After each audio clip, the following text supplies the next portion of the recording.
Amazon ಅಲ್ಲಿ ಒಂದು tribe ಇದೆ, ಗಂಡ ಮತ್ತು ಹೆಂಡತಿ ಇಬ್ರು ಕೂಡ ಹೆಣ್ಣು ಮತ್ತು ಗಂಡು ಸೇರಿ ಮಗು ಆಗುದಲ್ವಾ. ಸೊ ಹೆಣ್ಣಿಗೆ ನೋವು ಬರುವಾಗ ಗಂಡಿಗೆ ಕೂಡ ಬರಬೇಕು, ಅದು ಅವರ ಬಿಲೀವ್.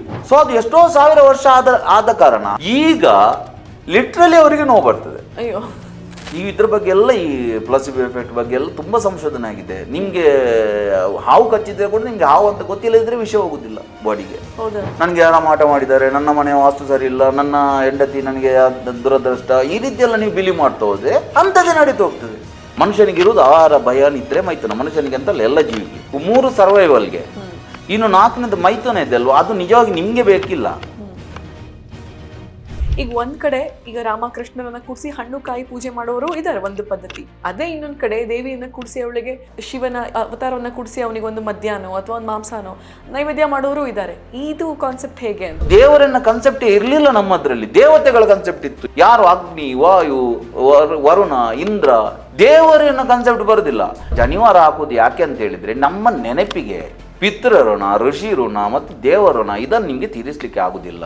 ಏನಪ್ಪ ಅಂತ ಹೇಳಿದ್ರೆ, ಯಾವುದನ್ನು ನಾವು ಸಂಪ್ರದಾಯ ಅಂತ ತಿಳ್ಕೊಂಡಿದ್ದೆ ಅದು ಜನರು ಮಾಡಿದ್ದು. ನೀವು ಮನೆಯಲ್ಲಿ ಮೂರ್ತಿ ಇಟ್ಟರೆ ಅದಕ್ಕೆ ದಿನಕ್ಕೆ 1.5 kg ನೈವೇದ್ಯ ಮಾಡಬೇಕು, ಸಾಲಿಗ್ರಾಮ ಇಟ್ಟರೆ ಅದಕ್ಕೆ ಪೂಜೆ ಮಾಡದೇ ಇರಬಾರ್ದು, ಶಿವಲಿಂಗ ಇಟ್ಟರೆ ಅದಕ್ಕೆ ಏನಿಲ್ಲ ಸ್ಟೋರಿ. ನನ್ನ ಮನೆಯಲ್ಲಿ ಶಿವಲಿಂಗವೂ ಇದೆ, ನನ್ನ ಮನೆಯಲ್ಲಿ ಶ್ರೀಚಕ್ರವು ಇಟ್ಟಿದ್ದೇನೆ. ಅದಕ್ಕೆ ಹೇಳುದು ಬಿಲೀವ್ ಸಿಸ್ಟಮ್ ಅಂತ. ನೀವು ಯಾವುದನ್ನು ಸ್ಟ್ರಾಂಗ್ ಆಗಿ ಬಿಲೀವ್ ಮಾಡ್ತೀರಾ, ನನಗೆ ಇದು ಬೇಕು, ನನಗೆ ಸಿಗ್ತದೆ, ನಾನು ಆ ಯೂನಿವರ್ಸಿಟಿಗೆ ಯಾವುದು ಆಗೋದಿಲ್ಲ ಅಂತೆಲ್ಲ ಆಕೆ ಮನಸ್ಸು ಮಾಡಿದ್ಲೆ, ಆಕೆ 4 ಕೈಗಳಿಂದ ಕೊಡುವಾಗ ನಮ್ಗೆ 2 ಕೈಯಿಂದ ತಗೊಳ್ಳಿಕ್ಕೆ ಆಗುದಿಲ್ಲ. ಈ ಸ್ಟ್ರಾಂಗ್ ಬಿಲೀವ್ ನಮ್ಗೆ ಯಾವಾಗ ಬಂತ, ಯಾವುದು ಕೂಡ ಆಗುದಿಲ್ಲ ಅಂತಿಲ್ಲ. ಲೈಫಲ್ಲಿ ಮಿರಾಕಲ್ ನಡೀತದೆ. ಯಮನಿಗೆ ಒಬ್ಬ ಅಸಿಸ್ಟೆಂಟ್ ಇದ್ದಾನೆ, ಚಿತ್ರಗುಪ್ತ. ಗುಪ್ತ ಅಂತ ಹೇಳಿದ್ರೆ ಸೀಕ್ರೆಟ್, ಚಿತ್ರ ಅಂತ ಹೇಳಿದ್ರೆ ಪಿಕ್ಚರ್. ಸೀಕ್ರೆಟ್ ಆಗಿ ಇಟ್ಕೊಂಡ ಪಿಕ್ಚರ್ ಏನಿದೆ ಅದು ಚಿತ್ರಗುಪ್ತ. ಸೊ ದೇವರ ಕೈ ಯಾಕೆ ಇರುವುದು ಅಂತ ಹೇಳಿದ್ರೆ ಅವ್ರು ನೀನು ಏನು ಕೇಳ್ತಾರೆ ಎಲ್ಲ ಕೊಡ್ತಾರೆ, ಕೇಳಲಿಕ್ಕೆ ಗೊತ್ತಿಲ್ಲ. ನಮಸ್ಕಾರ, ನಾನು ಹಂಸ. ನೀವು ನೋಡ್ತಿದ್ದೀರಾ ಹಂಸ ವಸಿಷ್ಠ ಯೂಟ್ಯೂಬ್ ಚಾನೆಲ್. ಇದು ಹರಟೆ ವಿತ್ ಹಂಸ. ಈಗ ಆಧ್ಯಾತ್ಮದ ಬಗ್ಗೆ ಇಷ್ಟೊಂದು ವಿಚಾರಗಳನ್ನ ಹೇಳಿದ್ರಿ.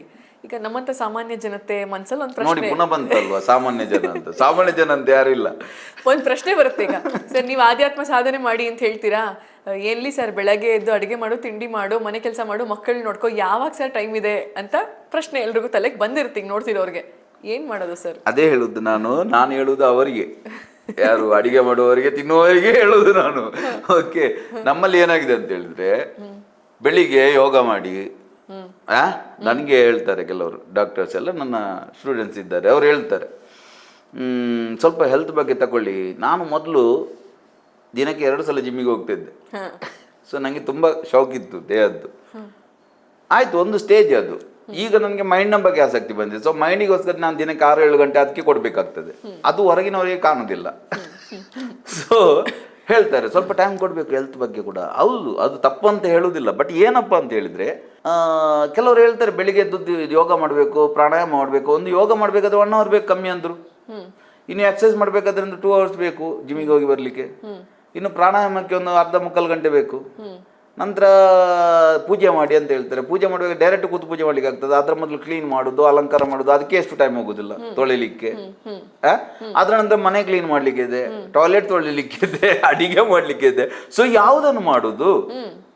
ಸೊ ನನ್ನ ಏನಂತ ಹೇಳಿದ್ರೆ, ನಾನು ಕ್ಲಾಸಲ್ಲಿ ಆಗಲಿ ಯಾವುದ್ರಲ್ಲಿ ಆಗಲಿ ಕಾಲು ಗಂಟೆ ಹೆಚ್ಚಂತೆ ಅರ್ಧ ಗಂಟೆಯಲ್ಲಿ ಮುಗಿಸ್ಲಿಕ್ಕೆ ಮಾಡುದು. ನಾನು ಯಾರಿಗೂ ನಾನು ಕಷ್ಟದ ಯಾವುದು ಕೊಡುದಿಲ್ಲ, ಸುಲಭತೆ ಕೊಡುದು.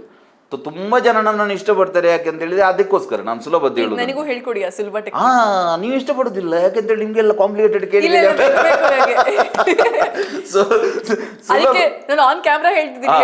ಬಟ್ ಜನರಿಗೆ ಏನಾಗ್ತದೆ, ಸುಲಭತೆ ಹೇಳಿದ್ರೆ ತಲೆಗೆ ಹೋಗುದಿಲ್ಲ. ಅದಕ್ಕೋಸ್ಕರ ಕಾಂಪ್ಲಿಕೇಟೆಡ್ ಮಾಡಿದ್ದಾರೆ ಹಿಂದಿನವರು. ಯಾಕೆಂತ ಹೇಳಿ ಸುಲಭತೆ ಇಷ್ಟು ಸುಲಭ ಅಂತ ಹೇಳಿದೆ ನೋಡಿ. ದಾಸರು ಹೇಳ್ತಾರೆ, ಸುಲಭನೋ ಹರಿ ತನ್ನವರ ನರೆಗಳಿಗೆ ಬಿಟ್ಟಗಲನೋ. ಸ್ವರ ಇಲ್ಲ ನನಗೆ ಹೇಳುದು.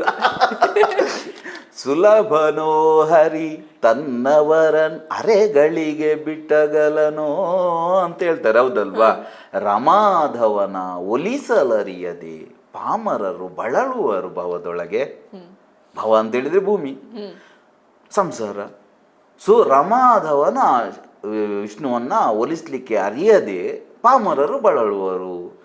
ನೀವು ಮನೆಯಲ್ಲಿ ಮೂರ್ತಿ ಇಟ್ಟರೆ ಅದಕ್ಕೆ ದಿನಕ್ಕೆ 1.5 kg ನೈವೇದ್ಯ ಮಾಡಬೇಕು, ಸಾಲಿಗ್ರಾಮ ಇಟ್ಟರೆ ಅದಕ್ಕೆ ಪೂಜೆ ಮಾಡದೇ ಇರಬಾರ್ದು, ಶಿವಲಿಂಗ ಇಟ್ಟರೆ ಅದಕ್ಕೆ ಏನಿಲ್ಲ ಸ್ಟೋರಿ. ನನ್ನ ಮನೆಯಲ್ಲಿ ಶಿವಲಿಂಗವೂ ಇದೆ, ನನ್ನ ಮನೆಯಲ್ಲಿ ಶ್ರೀಚಕ್ರವು ಇಟ್ಟಿದ್ದೇನೆ, ಏನೂ ಆಗೋದಿಲ್ಲ. ಸಿಸ್ಟಮ್ ಏನಪ್ಪ ಅಂತ ಹೇಳಿದರೆ, ನೀವು ಯಾವ ಸಂಕಲ್ಪ ಮಾಡ್ತೀರಾ ಆ ಸಂಕಲ್ಪವನ್ನು ಬ್ರೇಕ್ ಮಾಡಬಾರ್ದು. ಯಾಕೆ ಬ್ರೇಕ್ ಮಾಡಬಾರ್ದು ಅಂತ ಹೇಳಿದ್ರೆ, ನಿಮ್ಮ ಸಬ್ಕಾನ್ಷಿಯಸ್ ಮೈಂಡಿಗೆ ನಿಮ್ಮ ವಿಲ್ ಪವರ್ ಡೌನ್ ಆಗ್ತದೆ. ನೀವು ಯಾವುದನ್ನು ಮ್ಯಾನಿಫೆಸ್ಟೇಷನ್ ಬೇಕಂತ ಹೇಳಿದರೆ, ನಿಮಗೆ ಇದು ಬೇಕಂತೇಳಿದ್ರೆ ನಿಮಗೆ ಬೇಕು. ಆ ಬೇಕು ಅಂತ ನೀವು ಯೂನಿವರ್ಸಿಟಿಗೆ ನೀವು ಮಾಡ್ತಿರಲ್ವ, ನೀವು ಕನೆಕ್ಟ್ ಆಗ್ತಿರಲ್ವ, ಬೇಕು ಇದು ನನಗೆ ಅಂತ ಬೇಕಂತ ಹೇಳುವ ನಿಮ್ಮ ಸಂಕಲ್ಪ ಶಕ್ತಿ ವಿಲ್ ಪವರ್ ಸ್ಟ್ರಾಂಗ್ ಇಲ್ಲದಿದ್ದರೆ ಅದು ಕೊಡೋದಿಲ್ಲ. ಈಗ ನಿರ್ಜಲ ಏಕಾದಶಿ ಅಂತ ಇರ್ತದೆ, ನೀವು ನೀರಿನ ಬದಿಯಲ್ಲೇ ಕೂತು ಮಾಡಬೇಕು ಅದನ್ನು ಅಂತ ಹೇಳಿದರೆ ಏನು ಪ್ಯಾಟರ್ನ್ ಇದೆ, ಪ್ರೋಗ್ರಾಮ್ ಇದೆ ಮೈಂಡಿದ್ದು. ಆ ಬ್ರೇಕ್ ದ ಪ್ಯಾಟರ್ನ್, ಆ ಪ್ಯಾಟರ್ನನ್ನು ಬ್ರೇಕ್ ಮಾಡಬೇಕು ನೀವು. ಮೈಂಡಲ್ಲಿರುವ ಪ್ಯಾಟರ್ನ್ ಏನಂತ ಹೇಳಿದರೆ, ಬಾಯಾರಿಕೆ ಆಯ್ತಾ ನೀರು ಕುಡಿದ್ರಿ, ಹಸಿವೆ ಆಯ್ತಾ ತಿಂದ್ರಿ, ಓಕೆ. ಆ ಪ್ಯಾಟರ್ನನ್ನು ಬ್ರೇಕ್ ಮಾಡಬೇಕು. ಹಸಿವೆ ಆಗ್ತುಂಟು ತಿಂತೆಲ್ಲ, ಬಾಯಾರಿಕೆ ಆಗ್ತುಂಟು. ಈಗ ನಾನು ನವರಾತ್ರಿ ಬಂದರೆ 9 ದಿನ ಖಾಲಿ ನೀರು ಕುಡಿದು, ನಮ್ಮ ಎಷ್ಟು ಸ್ಟೂಡೆಂಟ್ಸ್ ನಾ ಖಾಲಿ ನೀರೇ ಕುಡಿದು 9 ದಿನ. ಒಂದು 3 ದಿನ ಆಗೋದಿಲ್ಲ. ನಾವು ಮನುಷ್ಯರಲ್ವಾ, ಎಲ್ಲರೂ ಮನುಷ್ಯರೇ. ನಾವು ಏನೋ ಹೇಳ್ತಾ ಇದ್ರೆ ಸುಳ್ಳು ಹೇಳ್ತಾ ಇದ್ದಾರೆ ಅಂತ ಲೆಕ್ಕ. ಯಾರು ನನಗೆ ಹಸಿವೆ ಆಗೋದಿಲ್ಲ, ನನಗೆ ಇದಾಗೋದಿಲ್ಲ, ನನಗೆ ಕಾಮ ಇಲ್ಲ ಅಂತ ಹೇಳಿದ್ರೆ ಅವ್ರು ಸುಳ್ಳು ಹೇಳ್ತಾ ಇದ್ದಾನೆ ಅಂತ ಲೆಕ್ಕ. ನನ್ನ ಹತ್ರ ದೊಡ್ಡ ದೊಡ್ಡ ಸಾಧಕರೆಲ್ಲ ಮಾತಾಡಿದ್ದಾರೆ. ಕೊನೆಗೆ ಎಲ್ಲ ಮೈಂಡ್ ಬಗ್ಗೆ ಕೇಳೋ, ಗುಟ್ಟಲ್ಲಿ ಕೇಳೋದವರು ಅದನ್ನು ಹೇಗೆ ಕಂಟ್ರೋಲ್ ಮಾಡೋದಂತ. ಬಟ್ ಜನರಿಗೆ ಕನ್ಸೆಪ್ಷನ್ ಇದೆ, ಆಧ್ಯಾತ್ಮಿಕತೆ ಅಂದರೆ ಅವನಿಗೆ ಏನು ಇರೋದಿಲ್ಲ, ಅವನು ನೋಡೋದಿಲ್ಲ.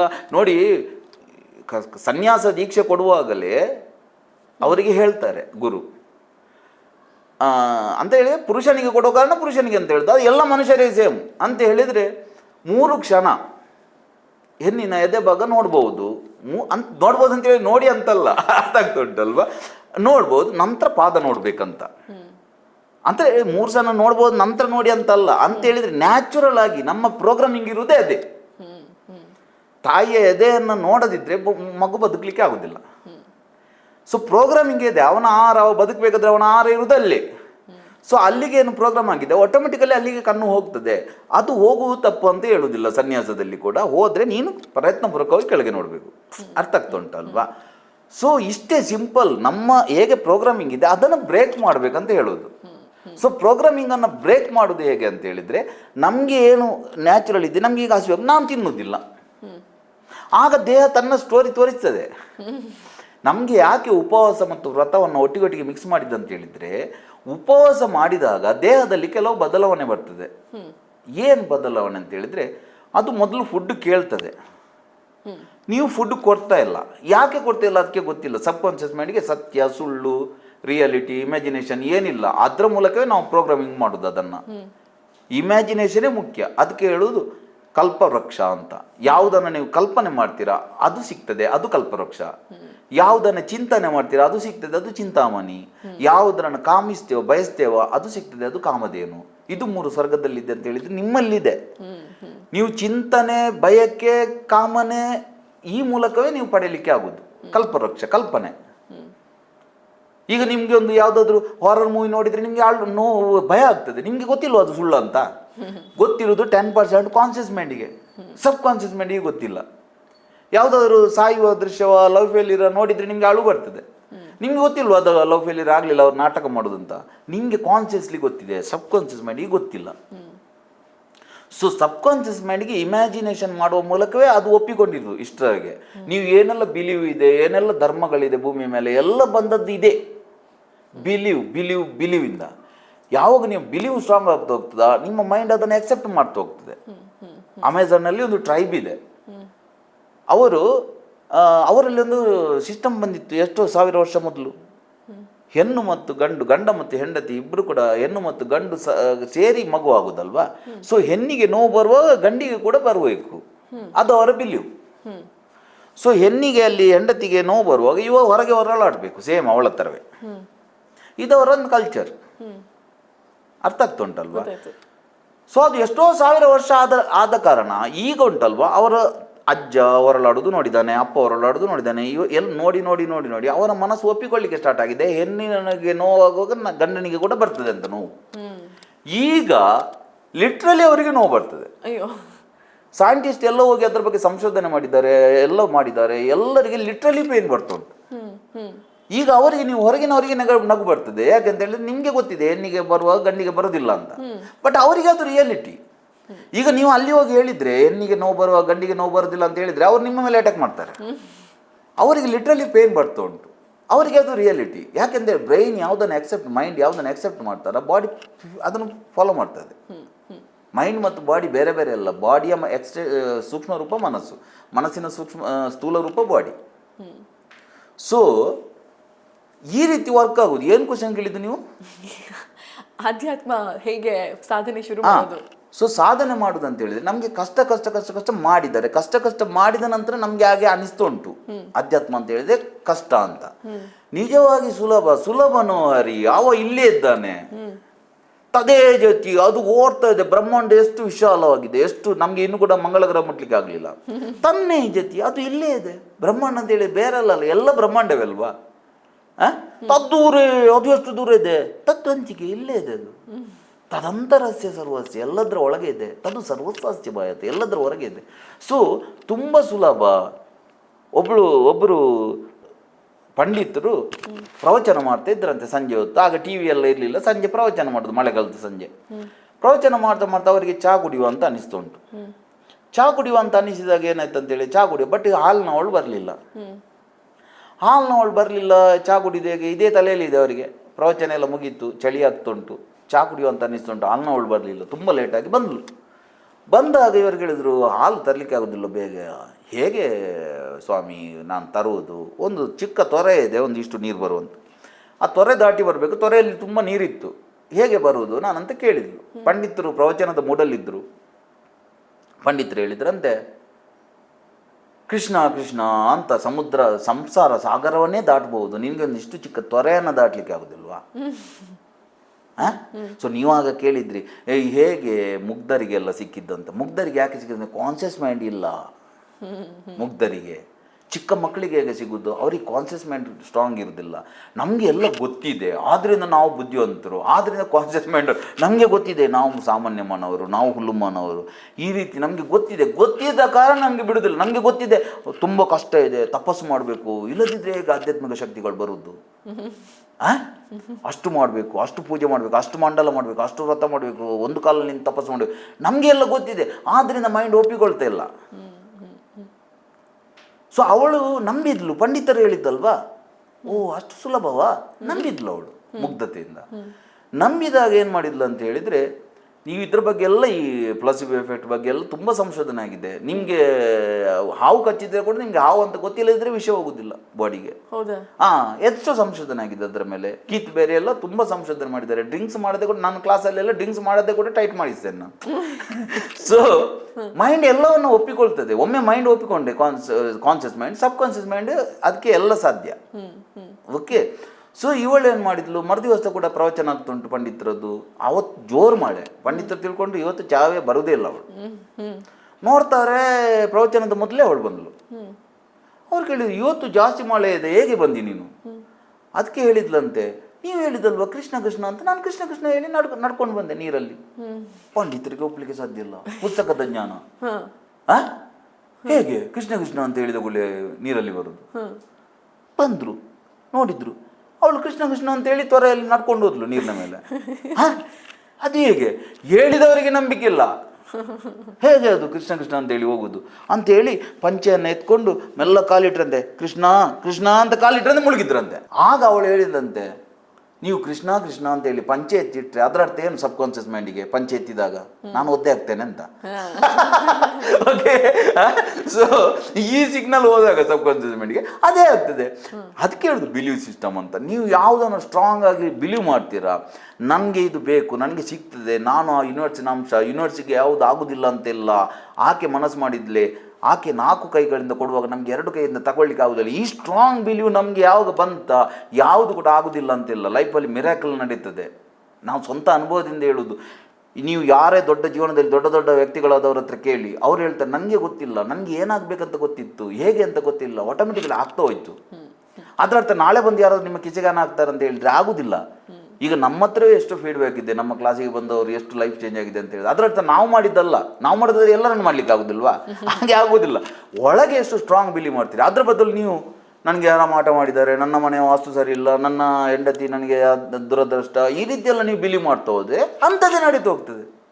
ನೀವು ಜಾತಕವನ್ನು ತುಂಬ ನಂಬಿದ್ರೆ, ನನಗೆ ಶನಿ ದೋಷ ಬಂತು, ನನಗೆ ಗ್ರಚಾರ ಸರಿ ಇಲ್ಲ, ನಂದು ನನ್ನ ಕೇತು ಅಲ್ಲಿ ನೋಡ್ತಾ ಇದ್ದಾನೆ, ಇಲ್ಲಿ ರಾವು ನೋಡ್ತಾ ಇದ್ದಾನೆ ಅಂತ ಇದ್ದರೆ, ನೀವು ಅದು ಸರಿಯಾ ತಪ್ಪ ಅದ್ರ ಬಗ್ಗೆ ನಾನು ಹೇಳ್ತಾ ಇಲ್ಲ, ನಿಮ್ಮ ಬಿಲಿವು ಆ ರೀತಿ ಇದ್ದರೆ ನಿಮ್ಮ ಸಬ್ ಕಾನ್ಷಿಯಸ್ ಮೈಂಡ್ ನೀವು ಹೇಳಿದ್ದನ್ನೆಲ್ಲ ಫಾಲೋ ಮಾಡ್ತದೆ. ಅದು ಒಳ್ಳೇದಾಗಿರಲಿ ಕೆಟ್ಟದಾಗಿರಲಿ, ಅದಕ್ಕೆ ದೇವರ ಕೈ ಯಾವಾಗಲೂ ಹೀಗೆ ಇರೋದು. ಅದಕ್ಕೆ ಅವು ಎಲ್ಲ ಕೊಡ್ತಾ ಇರ್ತಾರೆ. ನೀವು ಏನು ಕೇಳ್ತೀರಿ ನಿಮಗೆ ಗೊತ್ತಿಲ್ಲ ಕೇಳಲಿಕ್ಕೆ. ನಮ್ಮ ನೆಗೆಟಿವಿಟಿ ಹೋಗುದು, ಹೌದಲ್ವ? ಒಬ್ಬ ಮರುಭೂಮಿಯಲ್ಲಿ ನಡೀತಾ ಹೋಗ್ತಾ ಇದ್ದಂತೆ, ಒಂದು ಮರುಭೂಮಿಯಲ್ಲಿ ನಡೀತಾ ಇರುವವನಿಗೆ, ಮೇಲೆ ಬಿಸಿಲಿರುವವನಿಗೆ, ಅವನಿಗೆ ಏನಿರ್ತದೆ ಮೈಂಡಲ್ಲಿ? ಐಶ್ವರ್ಯ ರೈ, ಶಿಲ್ಪಾ ಶೆಟ್ಟಿ ಎಲ್ಲ ಬರ್ತಾರಾ? ಅವನ ತಲೆಯಲ್ಲಿ ಏನಿರುವುದು? ಒಂದು ನೆರಳು ಸ್ವಲ್ಪ ಸಿಗಲಿ ಅಂತ ಅಷ್ಟೇ, ಒಂದೇ. ನಮ್ಮದು ನೋಡಿ, ಇದೆಲ್ಲ ತುಂಬ ಸಿಂಪಲ್ ಟೆಕ್ನಿಕ್ ಮೇಡಮ್. ಏನು ಗೊತ್ತಾ, ಅದು ಮಾಡಿದರೆ ಮತ್ತೆ ಗೊತ್ತಾಗೋದು, ಇಲ್ಲದ್ರೆ ಕೇಳ್ತೇವೆ ಬಿಡ್ತೇವೆ. ಓಕೆ, ಎಷ್ಟು ಸಿಂಪಲ್ ಅಂತ ಹೇಳಿದರೆ ಅದಕ್ಕೆ ಹೇಳುದು, ಸುಲಭನೋ ಅರಿ ಮಲಗಿ ಪರಮಾದರದಿ ಪಾಡಲು ಕುಳಿತು ಕೇಳುವ, ಕುಳಿತು ಪಾಡಲು ನಿಲ್ಲುವ, ನಿಂತರೆ ನಲಿಯುವ, ನಲಿದರೆ ಒಲಿವೆ ನಾನು ನಿಮಗೆಂಬ ಅಂತ ಹೇಳಿದ ಕೂಡಲೇ ಯಾರಾದರೂ ಅಲ್ಲಿ ಮಲಗಿ ಹೇಳೋದು ಒಂದು ಪದ್ಯ, ನಂತರ ಎದ್ದು ಹೇಳುದು, ನಂತರ ಬರಲಿಲ್ಲ ಅಂತ ದಾಸರಿಗೆ ಫೋನ್ ಮಾಡಿದರೆ ಆಗ್ತದಾ? ಅದರ ಅರ್ಥ ಏನಂತ ಹೇಳಿ, ನೀವು ಮಲಗಿ ಪರಮಾದರದಿ ಆ ಫೀಲಿಂಗಿಂದ ನೀವು ಮಲಗಿ ಹೇಳಿದರೆ ಅವ ಕುಳಿತು ಕೇಳ್ತಾ ಇರ್ತಾನೆ, ಅವ ಇಲ್ಲೇ ಇದ್ದಾನೆ.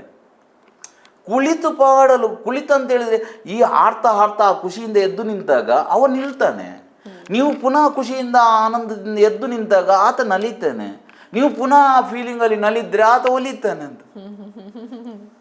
ಈಗ ನಾವು ಕ್ಲಾಸಲ್ಲೆಲ್ಲ 6 ಲೆವೆಲ್ ಆಫ್ ಮೈಂಡ್ ತೋರಿಸ್ತೇವೆ, ಅದರಲ್ಲೆಲ್ಲ ನಾವು ನೆಗೆಟಿವ್ ಪಾಸಿಟಿವ್ ಎಲೋಸಿನೇಷನ್ ಎಲ್ಲ ತೋರಿಸ್ತೇವೆ. ನಾನು ಸ್ಟೇಜಲ್ಲಿ ಇದ್ದವ ಮಾಯ ಆಗ್ತೇನೆ ಅವರಿಗೆ.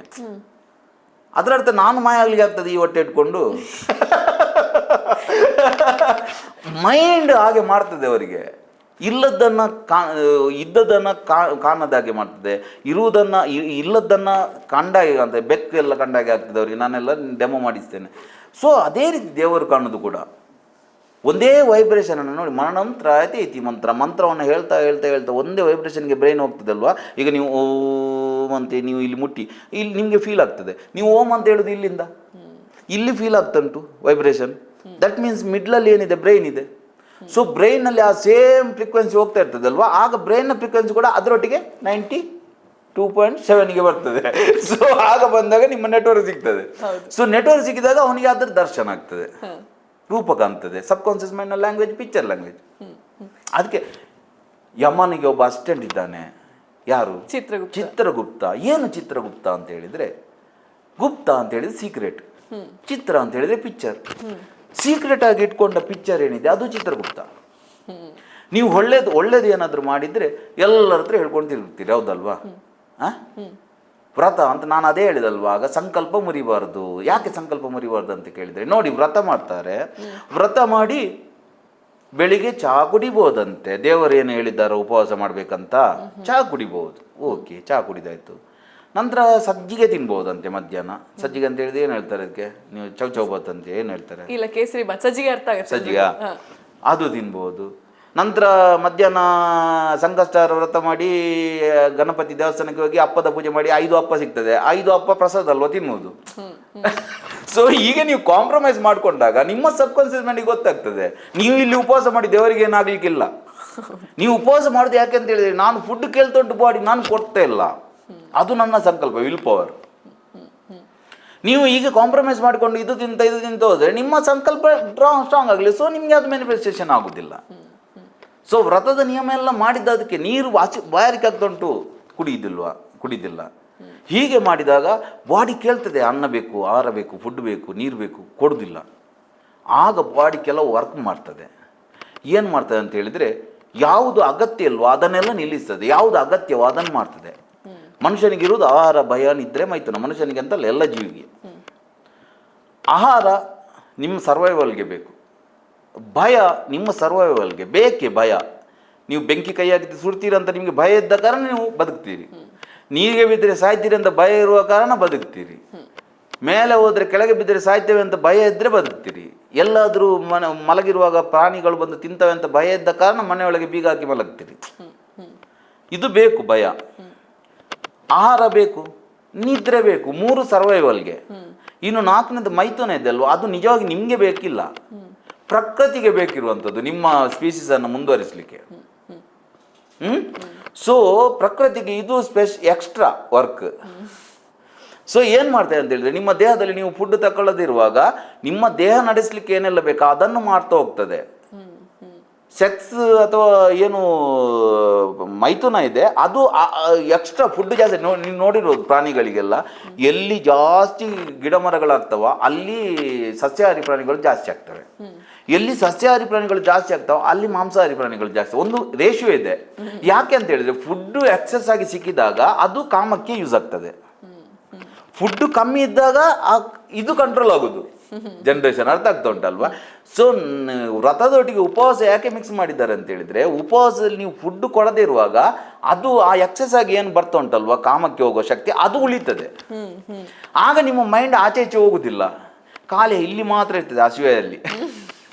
ಆಗ ನಿಮಗೆ ಸಾಧನೆ ಮಾಡಲಿಕ್ಕೆ ಹೆಲ್ಪ್ ಆಗ್ತದೆ ಅಂತ ಮಾಡೋದು. ನಾವು ಅದು ಬಿಟ್ಟು 4 ಇಡ್ಲಿ 4 ಅಪ್ಪ ಚಹಾ ಕುಡಿತ ಮಾಡಿದರೆ ವರ್ಕ್ ಆಗೋದಿಲ್ಲ. ಸೊ ನಾನು ಹೇಳುವುದು ಏನಂತ ಹೇಳಿದರೆ, ಇಷ್ಟು ಹೇಳಿದ್ದು ಯಾಕೆ ಅಂತ ಹೇಳಿದರೆ, ಯಾವುದನ್ನು ನೀವು ಮಾಡಬೇಕಂತಿಲ್ಲ, ಯಾವುದನ್ನು ನೀವು ಕಷ್ಟಪಡಬೇಕಂತಿಲ್ಲ.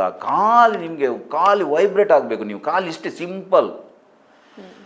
ಅಥವಾ ನೀವು ಶ್ವಾಸದೊಟ್ಟಿಗೆ ಮಂತ್ರವನ್ನು ಮಿಕ್ಸ್ ಮಾಡಿ. ಸಿಂಪಲ್ ಮಂತ್ರವನ್ನು ಬೇರೆ ಬೇರೆ ಮಂತ್ರಗಳನ್ನು ಪ್ರಯೋಗ ಮಾಡಲಿಕ್ಕೆ ಬೇರೆ ಬೇರೆ ಮಾಲೆ ಪ್ರಸ್ತಾಪ ಬರ್ತದೆ ತಂತ್ರದಲ್ಲಿ. ಬಟ್ ಎಲ್ಲದಕ್ಕಿಂತ ಶ್ರೇಷ್ಠ ಮಾಲೆ ಅಂತ ಹೇಳಿದ್ರೆ ಶ್ವಾಸದ ಮಾಲೆ ಅಂತ ಹೇಳ್ತಾರೆ. ಸಾಸೋ ಕಿ ಮಾಲಾ ಸೆ ಸಿಮ್ರಾಲು ತೇರ ನಾಮ ಅಂತ ಬರ್ತದೆ.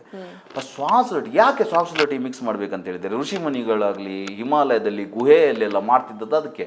ನೀವು ಹೈಟಿಗೆ ಹೋದಾಗ ಅಲ್ಲಿ ಆಮ್ಲಜನಕ ಕಮ್ಮಿ ಆಗ್ತದೆ.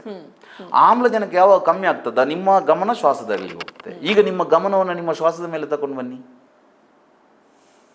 ಹೌದಾ? ನಾನು ಹೇಳಿದ್ದೇನು, ನಿಮ್ಮ ಗಮನ ಶ್ವಾಸದ ಮೇಲೆ ತಗೊಂಡು ಬನ್ನಿ ಅಂತ. ಡೀಪ್ ತಗೊಳ್ಳಿ ಅಂತ ಹೇಳಿಲ್ಲ. ಆಟೋಮೆಟಿಕಲಿ ನಿಮ್ಮ ಶ್ವಾಸ ಡೀಪ್ ಆಗ್ತದೆ. ಶ್ವಾಸ ಡೀಪ್ ಆದಷ್ಟು ನಿಮ್ಮ 60 ಟ್ರಿಲಿಯನ್ ಸೆಲ್ಸ್ ಏನಿದೆ ಬಾಡಿಯಲ್ಲಿ ಎಲ್ಲದಕ್ಕೂ ಆಕ್ಸಿಜನ್ ಸಿಗ್ತದೆ. ಸೊ ಇಡೀ ಜೀವನದಲ್ಲಿ ಮುಖ್ಯ ಆಗಿರೋದು ಶ್ವಾಸ. ಅದಕ್ಕೆ ಮೈಂಡ್ಫುಲ್ ಬ್ರೀದಿಂಗ್ ಅಂತೆಲ್ಲ ಹೇಳೋದು. ನೀವು ಶ್ವಾಸದ ಕಡೆ ಗಮನ ಕೊಡಬೇಕು. ಶ್ವಾಸದಲ್ಲಿ ಗಮನ ಕೊಟ್ಟಾಗ ಈಗ ನೋಡಿ, ಒಂದು ಶ್ವಾಸ ತಗೊಳ್ತೀರಿ ಬಿಡ್ತೀರಿ, ಶ್ವಾಸ ತಗೊಳ್ತೀರಿ ಬಿಡ್ತೀರಿ, ಇನ್ನೊಂದು ಶ್ವಾಸ ತಗೊಂಡು ಬಿಡ್ತೀರಿ. ನೆಕ್ಸ್ಟ್ ಶ್ವಾಸ ತಗೊಳ್ಳಿಕ್ಕೆ ಆಗದಿದ್ದರೆ ಅಲ್ಲಿ ಹಿಡ್ದಿರ್ತೀವಿ. ಅಲ್ಲ, ಆಗೋದಿಲ್ಲ. ನೆಕ್ಸ್ಟ್ ಬರ್ತಾ ಇಲ್ಲ ಶ್ವಾಸ, ಏನು ಮಾಡ್ತೀರಿ?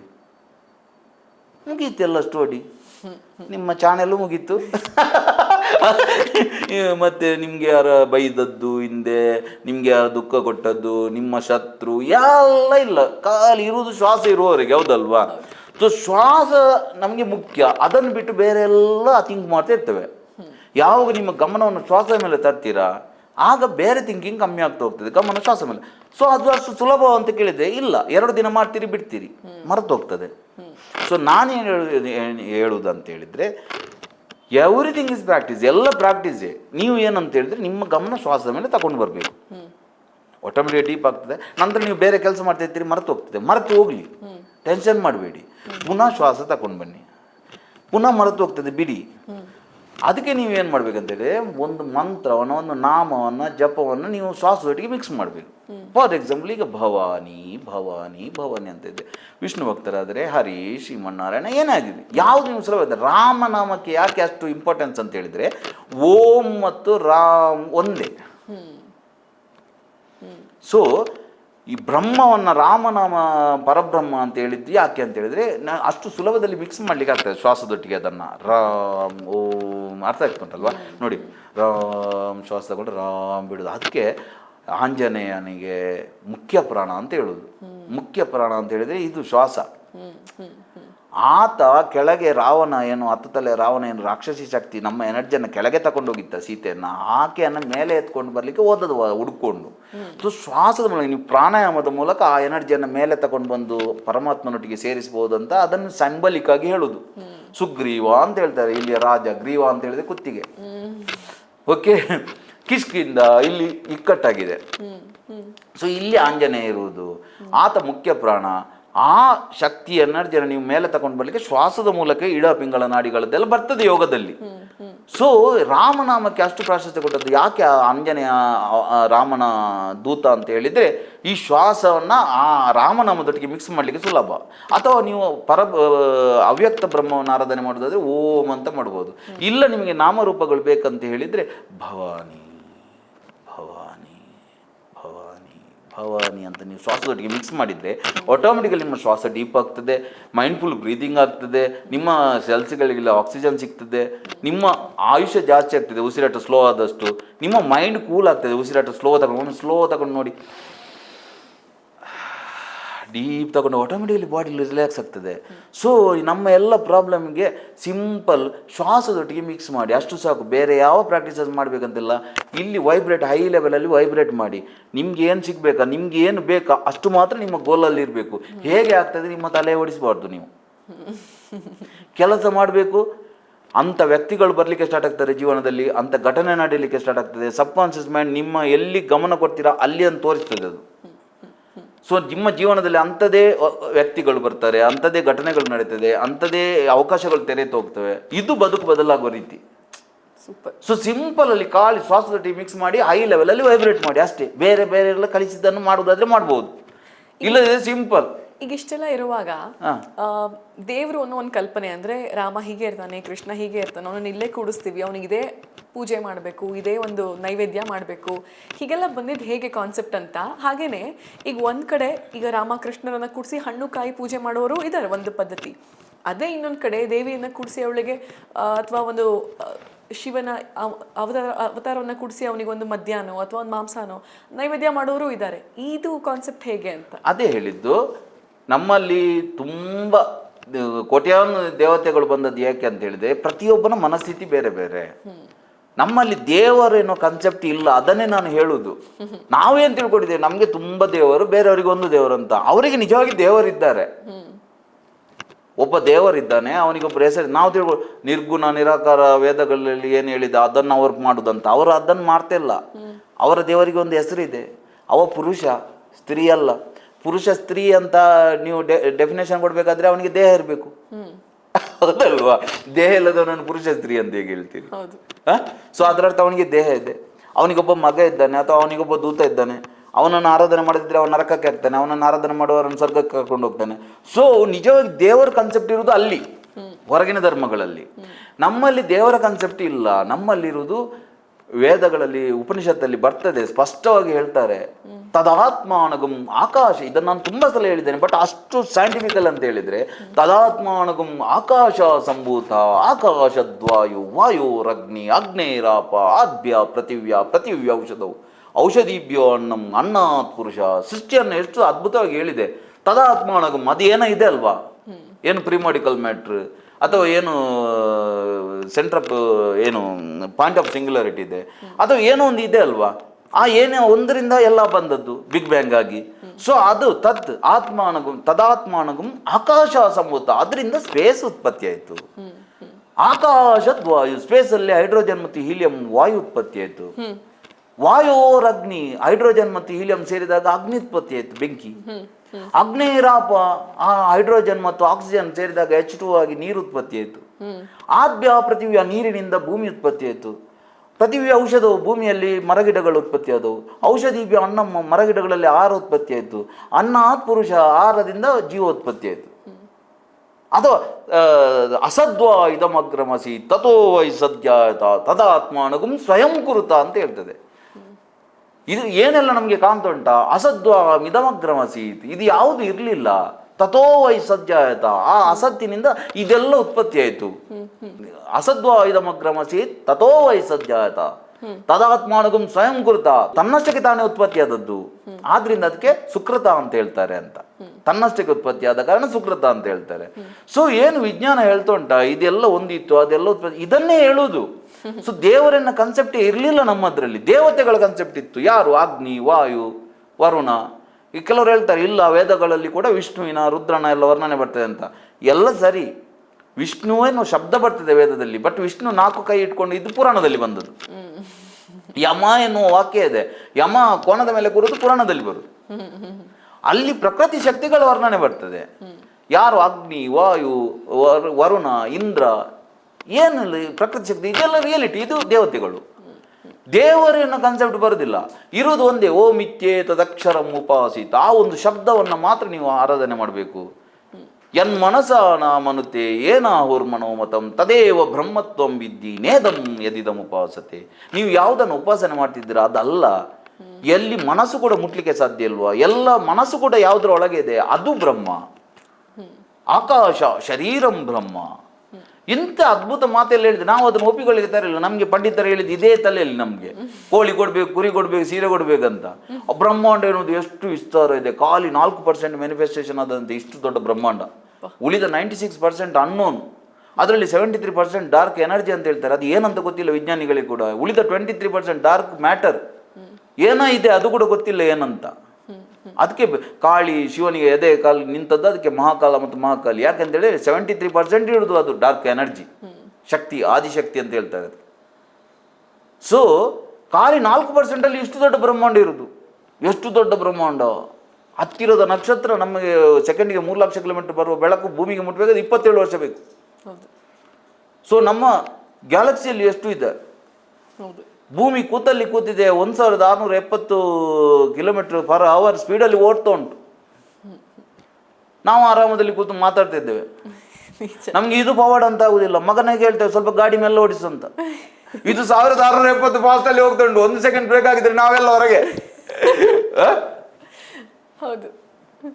ಸೂರ್ಯ 300 ಸೆಕೆಂಡಿಗೆ 300 ಕಿಲೋಮೀಟರ್ ಫಾಸ್ಟ್ ಅಲ್ಲಿ ಹೋಗ್ತಾ ಇದ್ದಾನೆ. ಹಾಗೆ ಗ್ಯಾಲಕ್ಸಿ ಸುತ್ತಲಿಕ್ಕೆ ಅವನಿಗೆ 25 ಕೋಟಿ ವರ್ಷ ಬೇಕಂತೆ. ಸೆಕೆಂಡಿಗೆ 600 ಕಿಲೋಮೀಟರ್ ಸ್ಪೀಡಲ್ಲಿ ಗ್ಯಾಲಕ್ಸಿ ಓಡ್ತಾ ಉಂಟು. ಸೊ ಬ್ರಹ್ಮಾಂಡ ಎಷ್ಟು ದೊಡ್ಡದು! ಅತ್ಯತಿಷ್ಠ ದಶಾಂಗುಲ ಸಭೂಮಿ ವಿಶ್ವತೋರಸ್ತ ಭ್ರಷ್ಟ ಅತ್ಯತಿಷ್ಠ ದಶಾಂಗುಲ. ಅದನ್ನೆಲ್ಲ ಆವರಿಸಿ ಕೂಡ ಇನ್ನೂ ಕೂಡ 10 ಅಂಗುಲ ಮೇಲೆ ಇದ್ದಾನಂತೆ ಅವ ಅಂತ ಹೇಳಿದರೆ ಅದು ಎಂಥ ದೊಡ್ಡ ಎನರ್ಜಿ! ಅದನ್ನು ನಾವು ಕಲ್ಪನೆ ಮಾಡಲಿಕ್ಕೆ ಸಾಧ್ಯ ಇಲ್ಲ. ಅದಕ್ಕೆ ಒಂದು ನೀವು ಸೀರೆ ಕೊಡದಿದ್ದರೆ ನಿಮ್ಮನ್ನು ಕೊಲ್ತದೆ, 1.5 kg ನೈವೇದ್ಯ ಕೊಡದಿದ್ದರೆ ಕೊಲ್ತದೆ. ಸೊ ಮೈಂಡ್ ನೀವು ಆಗ್ತದೆ ಅಂತ ಹೇಳಿದರೆ ಆ ರೀತಿ ನಡೀತದೆ. ಇದೆಲ್ಲ ಅದು ಬಾಯಲ್ಲಿ ಹೇಳಿದರೆ ಅರ್ಥ ಆಗೋದು, ಅದು ಪ್ರಾಕ್ಟಿಕಲ್ ಮಾಡಿದರೆ ಗೊತ್ತಾಗೋದು. ಸೊ ಇದೆಲ್ಲ ಒಂದೊಂದು ಪರಂಪರೆಯಲ್ಲಿ ಬಂದದ್ದು. ಬೇರೆ ಬೇರೆ ಬೇರೆ ಬೇರೆ ಪರಂಪರೆಯಲ್ಲಿ ಬೇರೆ ಬೇರೆ ಬೇರೆ ಬೇರೆ ಹೇಳಿದ್ದಾರೆ. ಬಟ್ ನಮ್ಗೆ ಏನಂತ ಹೇಳಿದ್ರೆ ನಾವೆಲ್ಲ ಕೂಪ ಮಂಡೂಕ. ಒಂದು ಬಾವಿಯಲ್ಲಿದ್ದ ಕಪ್ಪೆ ಹತ್ರ ಒಂದು ಸಮುದ್ರದ ಕಪ್ಪೆ ಬಂದು ಬಿದ್ದಾಗ ಬಾವಿ ಕಪ್ಪೆ ಕೇಳ್ತಂತೆ ಸ್ಟೈಲ್. ಅದು ಆ ಏರಿಯಾದ್ದು ಡಾನ್ ಅಲ್ವಾ? ಎಲ್ಲಿಂದ ಬಂದದ್ದು? ಸಮುದ್ರದಿಂದ. ಸಮುದ್ರ ಅಂದರೆ ಹೇಗೆ? ಸಮುದ್ರ ಅಂದರೆ ನೀರು. ನೀರಾ? ಎಷ್ಟು ಒಂದು ಇಷ್ಟು ಬಾವಿದ್ದು ಅರ್ಧ ಇದೆಯಾ ನೀರು? ಬಾವಿದ್ದು ಅರ್ಧ ಅಲ್ಲ, ತುಂಬ ದೊಡ್ಡದಿದೆ. ಅಂತೇಳಿದರೆ ಇಡೀ ನಮ್ಮ ಬಾವಿ ಎಷ್ಟು ದೊಡ್ಡದಿದೆ? ಬಾವಿ ಅಷ್ಟಲ್ಲ, ಅದು ತುಂಬ ದೊಡ್ಡದಿದೆ ಹೇಳ್ತೊಂಟಿದ್ದು. ಅಂತೇಳಿದರೆ ಒಂದು 10 ಬಾವಿ. 10 ಬಾವಿ ಅಲ್ಲ, ಇನ್ನು 10 ಅಲ್ಲ, ಕೋಟಿ ಬಾವಿ ಆಯಿದ್ರು ಸಮುದ್ರ ಆಗ್ತದಾ? ಸೊ ಆ ಬಾವಿ ಕಪ್ಪೆಗೆ ಸಮುದ್ರ ಅಂತ ಹೇಳಿದರೆ ಏನಂತ ಹೇಗೆ ಹೇಳುದು ನಾವು? ಬಟ್ ಅದರ ಮಾತು ಕೇಳಬೇಕು, ಯಾಕಂತೇಳಿದ್ರೆ ಅದರ ಏರಿಯಾದಲ್ಲಿದ್ದೇವೆ. ಸೊ ಅನಂತ ಬ್ರಹ್ಮಾಂಡ, ಅದರ ಅಧಿಪತಿ. ಅದು ಅಲ್ಲಿ ನಾವು ವೈಬ್ರೇಟ್ ಆಗಬೇಕು. ಅದು ಬಿಟ್ಟು ಇದು ಮಾಡೋದಿದ್ರೆ ಪೂಜೆ ಮಾಡಿದ್ರೆ ಇದು ಮಾಡ್ತಾರೆ, ಅದು ಮಾಡ್ತಾರೆ, ಇದು ಮಾಡ್ತಾರೆ, ಏನಿಲ್ಲ. ಎಲ್ಲ ಮೇಂಟೆನೆನ್ಸ್ಗೆ ಬೇಕಾಗಿ ಹೇಳಿದ್ದು. ನೀವು ಸಂಕಲ್ಪ ಮಾಡುವಾಗ ಏನು ಮಾಡ್ತೀವಿ? ಈ ದೇವಸ್ಥಾನದಲ್ಲಿ ಆದರೆ ಕೂಡ 1 ಹೊತ್ತು ಪೂಜೆ ಅಂತ ಹೇಳಿದರೆ 1 ಹೊತ್ತು ಪೂಜೆ, 2 ಹೊತ್ತು 3 ಹೊತ್ತು. ಯಾಕೆ ನೀವು ಸಂಕಲ್ಪ ಮಾಡ್ತಾರೆ? ಸಂಕಲ್ಪವನ್ನು ಬ್ರೇಕ್ ಮಾಡಬಾರ್ದು. ಯಾಕೆ ಅಂತ ಹೇಳಿದ್ರೆ ಸಂಕಲ್ಪ ಬ್ರೇಕ್ ಮಾಡಿದಾಗ ನಿಮ್ಮದು ಇದು ಹೋಯ್ತು. ಅರ್ಥ ಆಯ್ತಾ? ಬುದ್ಧ ಕೂರ್ತಾನೆ 6 ವರ್ಷ ತಪಸ್ಸು ಮಾಡಿದ ನಂತರ ಅವನಿಗೆ ಏನು ಸಿಗುವುದಿಲ್ಲ. ಲಾಸ್ಟ್ ಕೊನೆಗೆ ಕೂರ್ತಾನೆ ಒಂದು ಮರದ ಬುದ್ಧದಲ್ಲಿ. ಇವತ್ತು ನನಗೆ ಒಂದು ಜ್ಞಾನೋದಯ ಆಗಬೇಕು ಅಥವಾ ನಾನು ಸಾಯಬೇಕು. ಒಳಗಿಂದ ಅಷ್ಟು ಸ್ಟ್ರಾಂಗ್ ಡಿಸಿಷನ್ ತಗೊಂಡು 1 ದಿನದಲ್ಲಿ ಅವನಿಗೆ ಜ್ಞಾನೋದಯ ಆಯಿತು. ಅದನ್ನು ನಾನು ಹೇಳೋದು ತುಂಬ ಸುಲಭ. ಬಟ್ ನಿಮಗೆ ಆ ಬಿಲೀವ್ ಬರಬೇಕು. ನೀವು ಎಲ್ಲ ಸಾವಿರ ಅವರು ಹೇಳಿದ್ದು ಇವರು ಹೇಳಿದ್ದು ಅದು ನವರ ಮಂತ್ರ ಜಪ ಮಾಡಬಾರ್ದಂತೆ, ವಂಶಕ್ಕೆ ವಂಶ ನಿರ್ವಂಶ ಆಗ್ತದಂತೆ, ಹಾಗೆ ಹೀಗೆ ದೇವಿದ್ದು ಆರಾಧನೆ ಮಾಡಬೇಕಾದ್ರೆ ಉಪದೇಶ ಆಗಿದೆ. ನೋಡಿ, ನಮ್ಮ ಎಲ್ಲ ಋಷಿ ಮುನಿಗಳು ಯಾರು ಕೂಡ ಜಾತಿಯಿಂದ ಬ್ರಾಹ್ಮಣರಲ್ಲ. ಯಾರನ್ನು ನಾವು ಸನಾತನ ಧರ್ಮದ ಆಧಾರ ಸ್ತಂಭ ಅಂತ ಹೇಳ್ತೇವೆ, ವಿಷ್ಣು ರಾಮ ಮತ್ತು ಕೃಷ್ಣ, ಅವರು ಕೂಡ ಬ್ರಾಹ್ಮಣರಲ್ಲ ಜಾತಿಯಿಂದ. ಸೊ ಏನಪ್ಪ ಅಂತ ಹೇಳಿದರೆ, ನೀವು ಅದಕ್ಕೆ ಜನಿವಾರ ಹಾಕೋದು ಯಾಕೆ ಅಂತ ಹೇಳಿದರೆ, ನಮ್ಮ ನೆನಪಿಗೆ ಹೆಗಲಿಗೆ ಹಾಕಿಕೊಳ್ಳೋದು 3 ಎಳೆಯನ್ನು. ಏನಂತ ಹೇಳಿದರೆ, ಪಿತೃ ಋಣ, ಋಷಿ ಋಣ ಮತ್ತು ದೇವಋಣ. ಇದನ್ನು ನಿಮಗೆ ತೀರಿಸಲಿಕ್ಕೆ ಆಗೋದಿಲ್ಲ. ಏನಪ್ಪ ಅಂತ ಹೇಳಿದರೆ, ನಿಮಗೆ ಫ್ರೀಯಾಗಿ ಗಾಳಿ ಸಿಗ್ತದೆ, ಫ್ರೀಯಾಗಿ ನೀರು ಸಿಗ್ತದೆ. ನಮ್ಮ ದೇಹದ ಒಳಗೆ ಏನೇನೆಲ್ಲ ವರ್ಕ್ ನಡೀತುಂಟು ನಮಗೆ ಗೊತ್ತಿಲ್ಲದೆ. ನಮ್ಮ ದೇಹದ ಪ್ರತಿಯೊಂದು ಕಣ ಈ ಸೆಲ್ಸ್ಗೆ ಕೂಡ ಡಾಕ್ಯುಮೆಂಟ್ಸ್ ಇದೆ. ಅದನ್ನು ಪ್ರತಿದಿನ ಲಿಂಫೋಸೈಟ್ಸ್ ಚೆಕ್ ಮಾಡ್ತಿರ್ತವೆ. ಮ್ಯಾಕ್ರೋಫೇಜಸ್ ಅಂತ ಇದೆ, ಅದು ಚೆಕ್ ಮಾಡ್ತಾ ಇರ್ತದೆ. ನೀವು ಹೊರಗಿದ್ದ ಯಾವುದು ಫಾರಿನ್ ಬಾಡಿ ಯಾವುದಾದ್ರೂ ಒಂದು ವೈರಸ್ ಬಂದರೆ ಅದಕ್ಕೆ ಗೊತ್ತಾಗ್ತದೆ. ಅಷ್ಟು ಚೆಕಿಂಗ್ ನಡೀತಾ ಇರ್ತದೆ ಬಾಡಿಯಲ್ಲಿ. ನಮ್ಮ ಬ್ಲಡ್ ತಯಾರಾಗ್ತಾ ಇರ್ತದೆ, ನಮ್ಮ ಬಾಡಿಯ ವೇಸ್ಟೇಜ್ ಹೋಗ್ತಿರ್ತದೆ, ಏನೇನೆಲ್ಲ ಮಾಡ್ತಿರ್ತಾರೆ. ಇದಕ್ಕೆಲ್ಲ ಲೋಕ ದೇವತೆಗಳಂತ ಹೇಳೋದು. ಎಲ್ಲ ಅಂಗಗಳಲ್ಲಿ ದೇವತೆಗಳಿದ್ದಾರೆ ಅಂತ. ದೇವತೆಗಳಂತ ಹೇಳಿದ್ರೆ ಯಾರು ಕೋನದ ಮೇಲೆ ಕೂತ್ಕೊಂಡು ಇದರ ಮೇಲೆ ಬರ್ತಾರೆ ಅಂತಲ್ಲ. ಸೊ ಎಲ್ಲ ಇಂದ್ರಿಯಗಳಿಗೆ ಲೋಕ ದೇವತೆಗಳಿದ್ದಾರೆ. ಆ ಎಲ್ಲ ಇಂದ್ರಿಯಗಳ ಅಧಿಪತಿ ಇಂದ್ರ, ಮನಸ್ಸು. ಅವನಿಗೆ 1000 ಕಣ್ಣು ಅಂತ ಹೇಳುದು ಅದಕ್ಕೆ, ಮನಸ್ಸಿಗೆ 1000 ರೂಪ, ಹೌದಲ್ವಾ? ಸೊ ಆ ಇಂದ್ರನ ಮೇಲೆ ಅಟ್ಯಾಕ್ ಮಾಡುದು ಎಲ್ಲ ರಾಕ್ಷಸರು. ಯಾಕೆ ಅಂತ ಹೇಳಿದ್ರೆ ನಮ್ಮ ಮನಸ್ಸನ್ನೇ ವೀಕ್ ಮಾಡುದು ಎಲ್ಲ ಶಕ್ತಿಗಳು. ಸೊ ಆ ಇಂದ್ರ ಲೋಕದೇವತೆಗಳನ್ನು ಪಾಲಿಸುವ ಏನು ಇಂದ್ರ ಇದ್ದಾನೆ, ಅವನಿಗೆ ಹವಿಸ್ಸಿನಿಂದ ಯಜ್ಞದಲ್ಲಿ ಕೊಡುವ ಹವಿಸ್ಸು. ಯಾವುದು ಯಜ್ಞ ಅಂತ ಹೇಳಿದೆ, 360 ಇಟ್ಟಿಗೆಗಳಿಂದ ಮಾಡಿದ ಈ ದೇಹ ಆಯುರ್ವೇದ ಹೇಳ್ತದೆ 360 ಎಲುಬಿಂದ ಆಗಿದ್ರು. ಇಲ್ಲಿ ವೈಶ್ವನರಾಜ್ಞೆ ಅಂತ ಇದೆ, ಹೊಟ್ಟೆಯಲ್ಲಿ ಹಸಿವಾಗದಾಗ ಒಂದು ಬೆಂಕಿ ಅಂತ ಇದೆ. ಅಲ್ಲಿ ನೀವು ಯಾವುದನ್ನು ಯಾಗ ಮಾಡ್ತೀರಿ ಯಜ್ಞವನ್ನು ಅಂತೇಳಿದರೆ ಸಾತ್ವಿಕವಾದ ಆಹಾರ, ಫ್ರೂಟ್ಸು, ತುಪ್ಪ ಇಂಥದ್ದೆಲ್ಲ ದೇಹಕ್ಕೆ ವರ್ಕ್ ಆಗ್ತದೆ, ದೇಹದಲ್ಲಿ ಶಾಂತತೆಯನ್ನು ತರ್ತದೆ.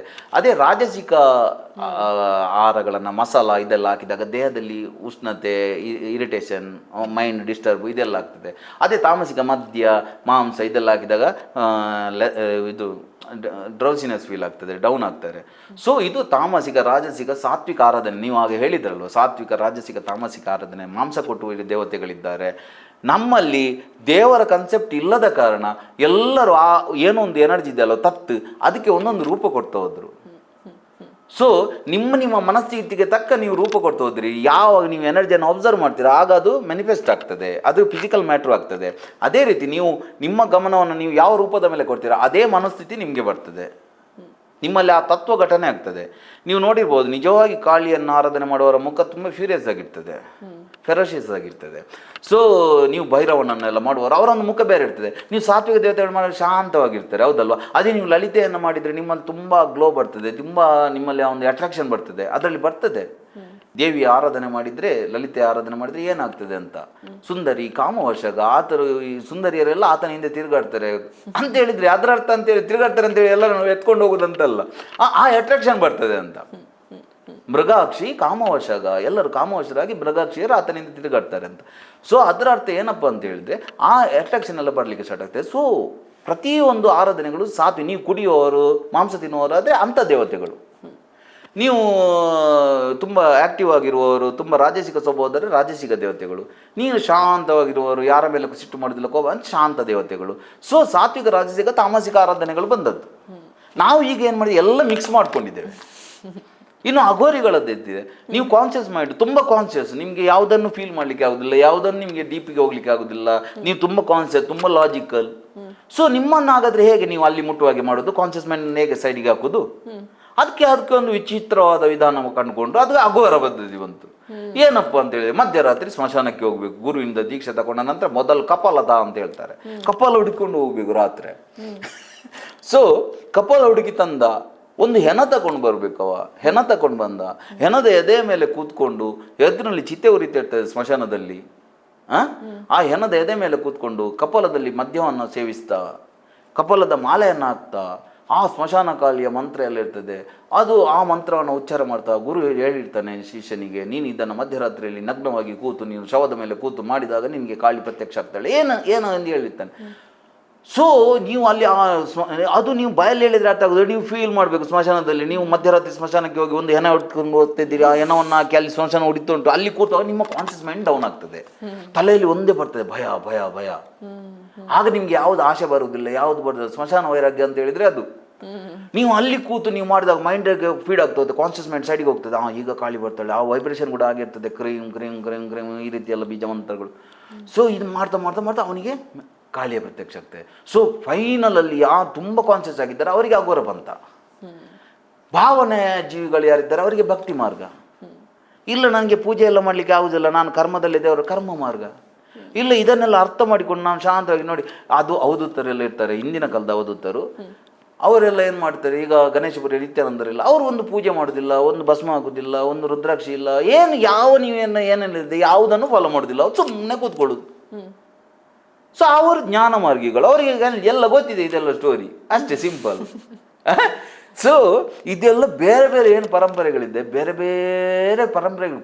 ಎಂಡ್ ಆಫ್ ದ ಡೇ ಏನಪ್ಪ ಅಂತ ಹೇಳಿದರೆ ಖಾಲಿ ಅಷ್ಟೇ, ನಿಮಗೆ ಒಳಗೆ ರೀಚ್ ಆಗಬೇಕು, ನಿಮ್ಮ ಕಾನ್ಷಿಯಸ್ ಮೈಂಡ್ ಸೈಡ್ಗೆ ಹೋಗ್ಬೇಕು. ಈಗೆಲ್ಲರೂ ಈ ಕರ್ಮ ಕರ್ಮ ಕರ್ಮ ಅಂತ ಮಾತಾಡ್ತಾರಲ್ವಾ, ಈ ಕರ್ಮದಿಂದಾನೇ ಹೀಗಾಗಿದ್ದು, ಹೋದ ಜನ್ಮದ ಕರ್ಮ ಅದಕ್ಕೆ ಈ ಜನ್ಮ ಮಾಡ್ತೀಯ ನೆಕ್ಸ್ಟ್ ಕಂಟಿನ್ಯೂ.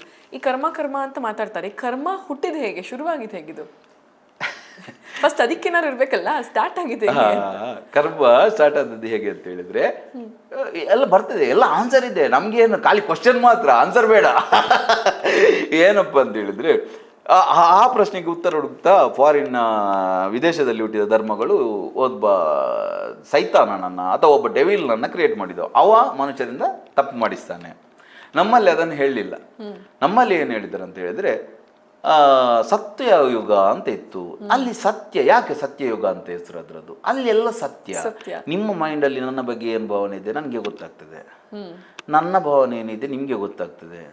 ಗಂಡನ ಹತ್ರ ಏನು ಭಾವನೆ ಇದೆ ಹೆಂಡತಿ ಹತ್ರ ಏನಿದೆ ಗಂಡ. ಆಗ ಆ ಕಾಲದಲ್ಲಿ ಮದುವೆ ಕೂಡ ಇರಲಿಲ್ಲ ಸಿಸ್ಟಮ್. ಯಾಕೆಂದ್ರೆ ಮದುವೆ ಆಗ್ಲಿಕ್ಕೆ ಸಾಧ್ಯವಿಲ್ಲ ಹೆಣ್ಣು ಮತ್ತು ಗಂಡು. ಖಾಲಿ ಮುಖವಾಡ ಹಾಕಿದ್ರೆ ಮಾತ್ರ ಒಟ್ಟಿಗೆ ಇರ್ಲಿಕ್ಕೆ ಆಗೋದು. ಯಾಕೆಂದ್ರೆ ನಿಮ್ಮದು ಕುಲ್ಲ ನನ್ನದು ಕುಲ್ಲ ಅಂತಿದ್ರೆ ಅದರಲ್ಲಿ ಏನು ನಮಗೆ ಮತ್ತೆ ಆ ರಿಲೇಷನ್ ಸಾಧ್ಯವಿಲ್ಲ. ನಿಮಗೆ ನಾವು ಇದು ಕೆಲವೆಲ್ಲ ನಾವು ಮಾಡಿದ್ರೆ ಅಂತ ಹೇಳಿದ್ರೆ ಅದು ಆಗ್ತದೆ ಇದಾಗ್ತದೆ ಅಂತ ಹೇಳುದಿಲ್ಲ. ಬಟ್ ನಾವು ಒಂದು ಸ್ವಲ್ಪ ಪ್ರಾಕ್ಟೀಸ್ ಮಾಡಿದಾಗ ಕೆಲವೆಲ್ಲ ನಮ್ಗೆ ಗೊತ್ತಾಗ್ತದೆ ಎದುರಿನವರ ವಿಷಯ. ಸೊ ಗೊತ್ತದೆ ನಾನು ಎಷ್ಟು ನನಗೆ ಅದೆಲ್ಲ ಕಿರಿಕಿರಿ ಆಗ್ತೈತೆ ಅಂತೇಳಿ. ಒಂದು ನ್ಯೂಸ್ ನೋಡ್ತಾ ಇದ್ರೆ ಅವರನ್ನು ಸ್ವಲ್ಪ ಹೊತ್ತು ನೋಡಿದ್ರೆ ಅವರದ್ದು ಕೆಲವು ಪರ್ಸನಲ್ ವಿಷಯ ಬರ್ತಿತ್ತು. ಅಯ್ಯೋ, ಅದರರ್ಥ ನಾನೇನು ದೊಡ್ಡ ಇದಂತ ಹೇಳ್ತಾ ಇಲ್ಲ ನಾನು, ಬಟ್ ನಾನು ನಿಮಗೆ ಉದಾಹರಣೆ ಹೇಳಿದ್ದು ನಾನು.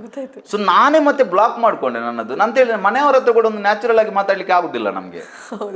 ಅವ್ರದ್ದು ಕೆಲವು ಪರ್ಸನಲ್ ವಿಷಯ ಗೊತ್ತಾಗ್ತಾ ಹೋಗ್ತದೆ. ಅಲ್ಲ ಹಾಗೆ ಆಗ್ತದೆ, ಅದು ನೀವು ಮಾಡಿದ್ರೆ ಮಾತ್ರ ಗೊತ್ತಾಗುದು. ಅದು ನಮ್ಗೆ ಅರ್ಥ ಆಗ್ತಾ ಹೋಗ್ತದೆ ಇದನ್ನವರು, ನಮ್ಗೆ ಅದು ಅವ್ರ ಹತ್ರ ನ್ಯಾಚುರಲ್ ಆಗಿ ಇರ್ಲಿಕ್ಕೆ ಆಗುದಿಲ್ಲ ಮತ್ತೆ. ಸೊ ಆಗ ಆ ಕಾಲ ಇತ್ತು, ಎಲ್ಲ ಸತ್ಯಯೋಗ, ಯಾರು ಇಲ್ಲ, ಮದುವೆ ಅನ್ನೋ ಕಾನ್ಸೆಪ್ಟ್ ಕೂಡ ಇರ್ಲಿಲ್ಲ ಆಗ. ಅಂತ ಹೇಳಿದ್ರೆ ಎಲ್ಲರಿಗೆ ಎಲ್ಲ ಗೊತ್ತಾಗ್ತದೆ. ಮಾತ್ರ ಏನಿದೆ ಮುಚ್ಚಿಕೊಳ್ಳಿಕ್ಕೆ? ಈಗ ನಮ್ಮ ಮನಸ್ಸಲ್ಲಿ ಏನಾಗ್ತಾ ಉಂಟ, ನಮ್ಮ ಒಳಗೆ ಏನು ನಡೀತುಂಟ, ಅದೆಲ್ಲ ಒಂದು ಟಿವಿಯಲ್ಲಿ ಬ್ರಾಡ್ಕಾಸ್ಟ್ ಆಗ್ತಾ ಇದ್ರೆ ಯಾರಿಗಾದ್ರೂ ಒಂದು 10 ದಿನ ಆದ್ರೂ ನಿಲ್ಲಿಕ್ಕೆ ಸಾಧ್ಯ ಇದೆಯಾ? ಇಲ್ಲ. ಅದರ ಅರ್ಥ ಎಲ್ಲ ಏನು ಎಲ್ಲ ಬಿಟ್ಟು ಹಾಗೆಲ್ಲ. ಬಟ್ ಒಳಗೆ ಮೈಂಡ್ ವರ್ಕ್ ಮಾಡುದೇ ಅದೇ ರೀತಿ. ಅದೇ ನಾನು ಹೇಳಿದಲ್ವಾ, ತುಂಬಾ ಬ್ರಹ್ಮಚರ್ಯಾಗಿ ಹುಟ್ಟಿದ್ದಾನೆ ಅಂತ ಹೇಳಿದ್ರೆ ಅವ ಹಿಂದಿನ ಜನ್ಮದಲ್ಲಿ ತುಂಬಾ ಕಾಮಿ ಆಗಿರ್ಬೇಕು. ಅವನ ಅನುಭವಿಸ ಅವನಿಗೆ ಸಾಕಂತಾಗ್ತದೆ. ನೋಡಿ ಈಗ ದೊಡ್ಡ ದೊಡ್ಡ ಗುರುಗಳ ಹತ್ರ ಎಲ್ಲ ಹೈಯೆಸ್ಟ್ ಫಾರಿನರ್ಸ್ ಯಾಕೆ ಬರ್ತಾರೆ, ಹೈಯೆಸ್ಟ್ ಯಂಗ್ಸ್ಟರ್ಸ್ ಯಾಕೆ ಬರ್ತಾರೆ ಅಂತ ಹೇಳಿದ್ರೆ ಅಲ್ಲಿ ಚಿಕ್ಕ ಪ್ರಾಯದಲ್ಲಿ ಎಲ್ಲ ಅನುಭವಿಸಿ ಆಗ್ತದೆ. ಅವರು ಎಲ್ಲ ಅನುಭವಿಸಿ ಲಾಸ್ಟಿಗೆ ಅದು ಕೂಡ ಬೋರಿಂಗ್ ಆಗ್ತದೆ. ಯಾವುದು ನಿಮ್ಗೆ ಪಾಯಸ ಎಷ್ಟು ಅಂತ ದಿನ ತಿನ್ಲಿಕ್ಕೆ ಆಗ್ತದಾ? ಒಮ್ಮೊಮ್ಮೆ ಸಿಕ್ಕಿದ್ರೆ ಅದರ ಬಗ್ಗೆ ಕುತೂಹಲ ಇರೋದು. ನಿಮಗೆ ಮ್ಯಾಜಿಕ್ ಮಾಡೋದು ಹೇಗೆ ಅಂತ ಗೊತ್ತಾದ ನಂತರ ಮ್ಯಾಜಿಕ್ ನೋಡ್ಲಿಕ್ಕೆ ಆಗುದಿಲ್ಲ, ಹೌದಲ್ವಾ? ಸೊ ಅವರು ಅದನ್ನೆಲ್ಲ ಅನುಭವಿಸಿ ಆದ ನಂತರ ಪುನಃ ಅದು ಬೋರಿಂಗ್ ಆಗ್ತದೆ. ಪುನಃ ಅದರಲ್ಲಿ ಎಕ್ಸ್ಪೆರಿಮೆಂಟ್ ಮಾಡ್ತಾ ಹೋಗ್ತಾರೆ. ಕೆಲವರು ಹೋಮೋಸ್ ಆಗ್ತಾರೆ, ಹುಡುಗ ಹುಡುಗನ ನಡುವಿನಲ್ಲಿ ಸಂಬಂಧ ಬರ್ತದೆ, ಅದು ಕೂಡ ಬಡಿಯುತ್ತದೆ ಅಂತ ಹೇಳಿದ್ರೆ ಸಾಕಾಗ್ತದೆ. ನಂತರ ಏನಂತ ಹೇಳಿದ್ರೆ ಸಮಥಿಂಗ್ ಸ್ಪೆಷಲ್ ಮೈಂಡ್ ಯಾವುದ್ರಲ್ಲಿ ಎಲ್ಲ ಅವರಿಗೆ ಕಾರ್ ಸಿಕ್ಕಿ ಆಗಿದೆ, ಮನೆ ಸಿಕ್ಕಿ ಆಗಿದೆ, ಜೀವನದಲ್ಲಿ ಎಲ್ಲ ಆಗಿದೆ, ಜೀವನ ಬೋರಿಂಗ್ ಅನಿಸ್ತದೆ. ಆಗ ಇದರಲ್ಲಿ ರುಚಿ ಬರ್ತದೆ. ನಮ್ಮಲ್ಲಿ ಏನಂತ ಹೇಳಿದ್ರೆ ಮದುವೆ ಆಗುದೇ 35 ವರ್ಷದಲ್ಲಿ, ದೇಹದಲ್ಲಿ ಹಾರ್ಮೋನ್ ಉತ್ಪತ್ತಿ ಆಗೋ ಟೈಮಲ್ಲಿ ನಾವು ಕಂಟ್ರೋಲ್ ಮಾಡ್ಕೊಂಡು ಕೂರುದು, ಹಾರ್ಮೋನು ಎಲ್ಲ ನಿಲ್ಲುವ ಟೈಮಲ್ಲಿ ಮದುವೆ ಆಗೋದು, ಆಗ ಪುನಃ ಗಂಡ ಹೆಂಡತಿಯಲ್ಲಿ ಸಮಸ್ಯೆ. ಸೊ ಒಟ್ಟಾರೆ ಸಮಸ್ಯೆ ಲಾಸ್ಟ್ವರೆಗೂ ಮುಗಿಲಿಕ್ಕಿಲ್ಲ ನಮ್ಮ ಆಸೆ. ಬ್ರಹ್ಮಚರ್ಯ, ಗೃಹಸ್ಥ, ವಾನಪ್ರಸ್ಥ, ಸನ್ಯಾಸ ಅಂತ ಹೇಳಿದ್ರು ಎಷ್ಟು ದೊಡ್ಡ ಒಂದು ಅದ್ಭುತವಾದ ಕಾನ್ಸೆಪ್ಟ್ ಇತ್ತು ನೋಡಿ. ಬ್ರಹ್ಮಚರ್ಯ ಒಂದು 16, 13, 14, 15 ಮ್ಯಾಕ್ಸಿಮಮ್ 16 ವರ್ಷದವರೆಗೆ ಬ್ರಹ್ಮಚರ್ಯ. ಆ ಟೈಮಲ್ಲಿ ವಿದ್ಯಾಭ್ಯಾಸ ಎಲ್ಲ ಮಾಡುದು, ಎಲ್ಲ ಕಲೀಲಿಕ್ಕೆ. ಏನು ವಿದ್ಯಾಭ್ಯಾಸ ಅಂತ ಹೇಳಿದ್ರೆ 64 ವಿದ್ಯೆಗಳು ಹೇಳ್ತಿದ್ರು. ಅದರಲ್ಲಿ ಶಸ್ತ್ರವಿದ್ಯೆ, swimming, gym, body building, fighting, ಬದುಕಲಿಕ್ಕೆ ಏನೆಲ್ಲ ಬೇಕಾ ನೋಡಿ. ನಮ್ಮಲ್ಲಿ 15 ವರ್ಷ ನಾವು ಗ್ರಾಜುಯೇಷನ್ ಮಾಡ್ತೇವೆ, ಏನಾದರೂ ಲಾಭ ಇದೆ? ಈಗ ನಾನು ಮಾಡೋ ಕೆಲಸಕ್ಕೂ ನೀವು ಮಾಡೋ ಕೆಲಸಕ್ಕೂ ಏನಾದರೂ ಕಲ್ತದ ಸಂಬಂಧ ಇದೆ? ಸೊ 15 ವರ್ಷ ವೇಸ್ಟ್ ಮಾಡಿದಲ್ವಾ. ಈಗ ನಾವೇನು ಹೊಸತು ಕಲಿತಿದ್ದೇವೆ ಅದನ್ನು ಅಲ್ಲಿ ಕಲಿಸ್ತಿದ್ರೆ ನಮಗೆ ಚೆನ್ನಾಗಿ ಅಂತ ನಾವು ಒಂದು ಪರಿಪೂರ್ಣ ಮನುಷ್ಯ ಆಗ್ತಿದ್ದೇವೆ ಅಲ್ವಾ. ನಮ್ಗೆ ಎಲ್ಲ gym, fighting, horse riding, swimming, ಜ್ಞಾನ, ಅದು ಇದು ಈ ಅದಿಂದೇಹ ಶಕ್ತಿಗಳು ಅದು ಎಲ್ಲ ನಮಗೆ ಕಲಿಸ್ತಿದ್ರಿ. ಸೊ ಆಗ ಗುರುಕುಲದಲ್ಲಿ ಕಲಿಸಿದ್ದು ಅದು 16 ವರ್ಷ. ಅವ ಎಲ್ಲ ಪರ್ಫೆಕ್ಟ್ ಎಲ್ಲ ಕಲಿತು ಎಲ್ಲ ಅವನಿಗೆ ಗೊತ್ತಾಯಿತು, ಬಂದ ಮದುವೆ ಆದ. ನಂತರ ಗೃಹಸ್ಥಕ್ಕೆ ಇದಕ್ಕೆ ಕಾಣಲಿಟ್ಟ. ಯಾವುದಾದ್ರೂ ರಾಜನ ಹತ್ರವ ಯಾವುದಾದ್ರೂ ಜಮೀನ್ದಾರನ ಹತ್ರ ಹೋಗಿ ಕೆಲಸ ಮಾಡಿದ, ಅವನ ಹತ್ರ ಇದ್ದ, ಇವನ ಜ್ಞಾನದಿಂದ ಅಲ್ಲಿ ಕೆಲಸ ಸಿಕ್ಕಿತ್ತು, ಲೈಫ್ ಸೆಟ್ಲ್ ಆಯಿತು.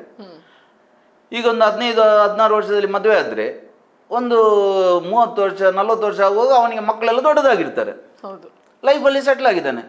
ಇದರ ನಂತರ ಇನ್ನು ವಾನಪ್ರಸ್ಥ ರಿಟೈರ್ಮೆಂಟ್. ಅವನು ಎಲ್ಲ ಜವಾಬ್ದಾರಿ ಎಲ್ಲ ಮನೆಯವರಿಗೆ ಕೊಟ್ಕೊಂಡು ಅವ ಆರಾಮದಲ್ಲಿ ಇರುವುದು. ಎಲ್ಲ ಕಾಡು ಅಂತೇಳಿ ಕಾಡಿನ ಮಧ್ಯದಲ್ಲಿ ಹೋಗುತ್ತಿರಲಿಲ್ಲ, ಒಂದು ಹೊರಗೆ ಸಿಂಪಲ್ ಲೈಫ್.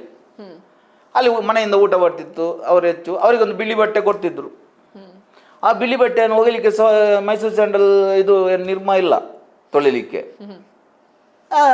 ನೀರಲ್ಲಿ ತೊಳೆಯೋದು ಬಟ್ಟೆಯನ್ನು. ಅಲ್ಲಿ ನೆಲದ ಮೇಲೆ ಕೂತ್ಕೊಳ್ತಿದ್ರು, ಮಲಗ್ತಿದ್ರು. ದಾರಿಯಲ್ಲಿ ಹೋಗುವಾಗ ಬೇರೆ ಬೇರೆ ಗಿಡ ಮರ ಎಲ್ಲ ತಾಗ್ತಿತ್ತು, ಏನೆಲ್ಲ ಆಗ್ತಾ ಅದರಲ್ಲಿ ಅದು ಬಣ್ಣ ಕೇಸರಿ ಆಗ್ತಾ ಹೋಗ್ತಿತ್ತು, ಮಣ್ಣಿನ ಬಣ್ಣ ಆಗ್ತಿತ್ತು. ನಂತರ ಅವನಿಗೆ ಜೀವನದಲ್ಲಿ ಎಲ್ಲ ಆಯಿತು, ನಂದು ಸಂಸಾರ ಆಯಿತು, ಹುಡುಗಿ ಆಯಿತು, ಅನುಭವಿಸಿ ಆಯಿತು, ಎಲ್ಲ ಆಯಿತು, ಮಕ್ಕಳಾಯಿತು, ಎಲ್ಲ ಇನ್ನು ಏನು ಬೇಡ, ಇನ್ನು ಏನು ಸಮಥಿಂಗ್ ಸ್ಪೆಷಲ್ ಬೇಕು ಅಂತ ಯಾವಾಗ ಒಳಗಿಂದ ಅನ್ನಿಸ್ತದ ಆಗ ಸನ್ಯಾಸ ತಗೊಳ್ತಿದ್ದದು. ಅದಕ್ಕೋಸ್ಕರ ಸನ್ಯಾಸಿಗೆ ಕೇಸರಿ ಬಟ್ಟೆ ಕೊಡ್ತಿದ್ದದು. ಯಾಕೆಂತೇಳಿ ಅವನು ಬಿಳಿ ಬಟ್ಟೆ, ಸನ್ಯಾಸಿ ಕೇಸರಿ ಆಗ್ತಿತ್ತು. ಸೊ ಒಂದು ಆ ಸಿಸ್ಟಮ್ ಇತ್ತು. ನಾವು ಅದನ್ನೆಲ್ಲ ಮಾಡಿಕೊಂಡು ನಮಗೆ ಸಮಸ್ಯೆ ಈಗ. ಯಾಕೆಂದರೆ ನೀವು ಯಾವುದನ್ನು ಅನುಭವಿಸ್ತೀರ, ನೀವು ಪಾಯಸ ನಿಮ್ಗೆ ಇಷ್ಟ ಆದರೆ ಪಾಯಸ ತಿಂದು ತಿಂದು ತಿಂದು ತಿಂದು ಸಾಕಾದ ನಂತರ ನಿಮಗೆ ನಿಜವಾಗಿ ವೈರಾಗ್ಯ ಬರೋದು. ನೀವು ಪಾಯಸ ಬೇಡ ಅಂತ ಇಟ್ಟು ತಲೆಯಲ್ಲಿ ಪಾಯಸ ಮಾತ್ರ ಇರ್ತದೆ. ಸೊ ಇದು ಸಿಸ್ಟಮ್. ಸೊ ಸಿಸ್ಟಮನ್ನು ಮಾಡಿದಾಗ ನಮಗೆಲ್ಲ ಸಾಕಾಗ್ತಿತ್ತು. ಸೊ ಸತ್ಯಯುಗದಲ್ಲಿ ಏನಂತ ಹೇಳಿದ್ರೆ ಆಗಿತ್ತು. ಅವರು ಫಸ್ಟಿಗೆ ಅರ್ಜುನ ಕೃಷ್ಣನ ಹತ್ರ ಕೇಳ್ತಾನೆ, ಎಲ್ಲವೂ ಅದೇ ಆದ ಕಾರಣ, ಎಲ್ಲವೂ ಶುದ್ಧ ಚೈತನ್ಯವೇ, ಎಲ್ಲರೂ ಪರಮಾತ್ಮನ ಅಂಶವೇ ಆದರೂ ಕೂಡ ಯಾಕೆ ಹೀಗೆ ಬೇರೆ ಬೇರೆಯವರಿಗೆ ಬೇರೆ ಬೇರೆ ಜೀವನ ಅಂತ ಕೇಳಿದರೆ, ಅದೇ ನಾನು ಹೇಳಿದ್ದಲ್ವಾ, ಆ ಶುದ್ಧ ಚೈತನ್ಯಕ್ಕೆ ಬೇರೆ ಏನು ಕೆಲಸ ಇಲ್ಲ, ಅದು ಒಂದೇ ಇರುವುದು. ಅದಕ್ಕೆ ಏನು ಬೇಕಾ ಅದೆಲ್ಲ ಅದಕ್ಕೆ ಸಿಗ್ತದೆ. ಅರ್ಥ ಆಗ್ತಾ ಉಂಟಾ? ಬಟ್ ನಾವು ಕಾನ್ಷಿಯಸ್ಲಿ ಬೇರೆ ಬೇರೆ ಬೇರೆ ಬೇರೆ ಕೇಳಲಿಕ್ಕೆ ಸ್ಟಾರ್ಟ್ ಮಾಡಿದೆವು. ಕೇಳಲಿಕ್ಕೆ ಗೊತ್ತಿಲ್ಲ. ಅದೇ ನಾನು ಹೇಳಿದೆ, ದೇವರ ಕೈ ಹೀಗೆ ಇರುವುದಂತ. ಸೊ ಅವ ಮರುಭೂಮಿಯಲ್ಲಿ ನಡ್ಕೊಂಡು ಹೋದಾಗ ಏನಾಯ್ತು, ಅವನಿಗೆ ನೆರಳು ಬೇಕಂತ ಅನಿಸ್ತು. ದೂರದಲ್ಲಿ ನೋಡಿದ ಒಂದು ಮರ ಸಿಕ್ಕಿತ್ತು. ಮರದ ಹತ್ರ ಹೋದ, ಕೂತ್ಕೊಂಡ. ಮರದ ಹತ್ರ ಹೋಗಿ ಕೂತ್ಕೊಂಡಾಗ ನೆರಳು ಬಂತಲ್ವಾ, ಮೈಂಡ್ ಪುನಃ ವರ್ಕ್ ಮಾಡಿತ್ತು.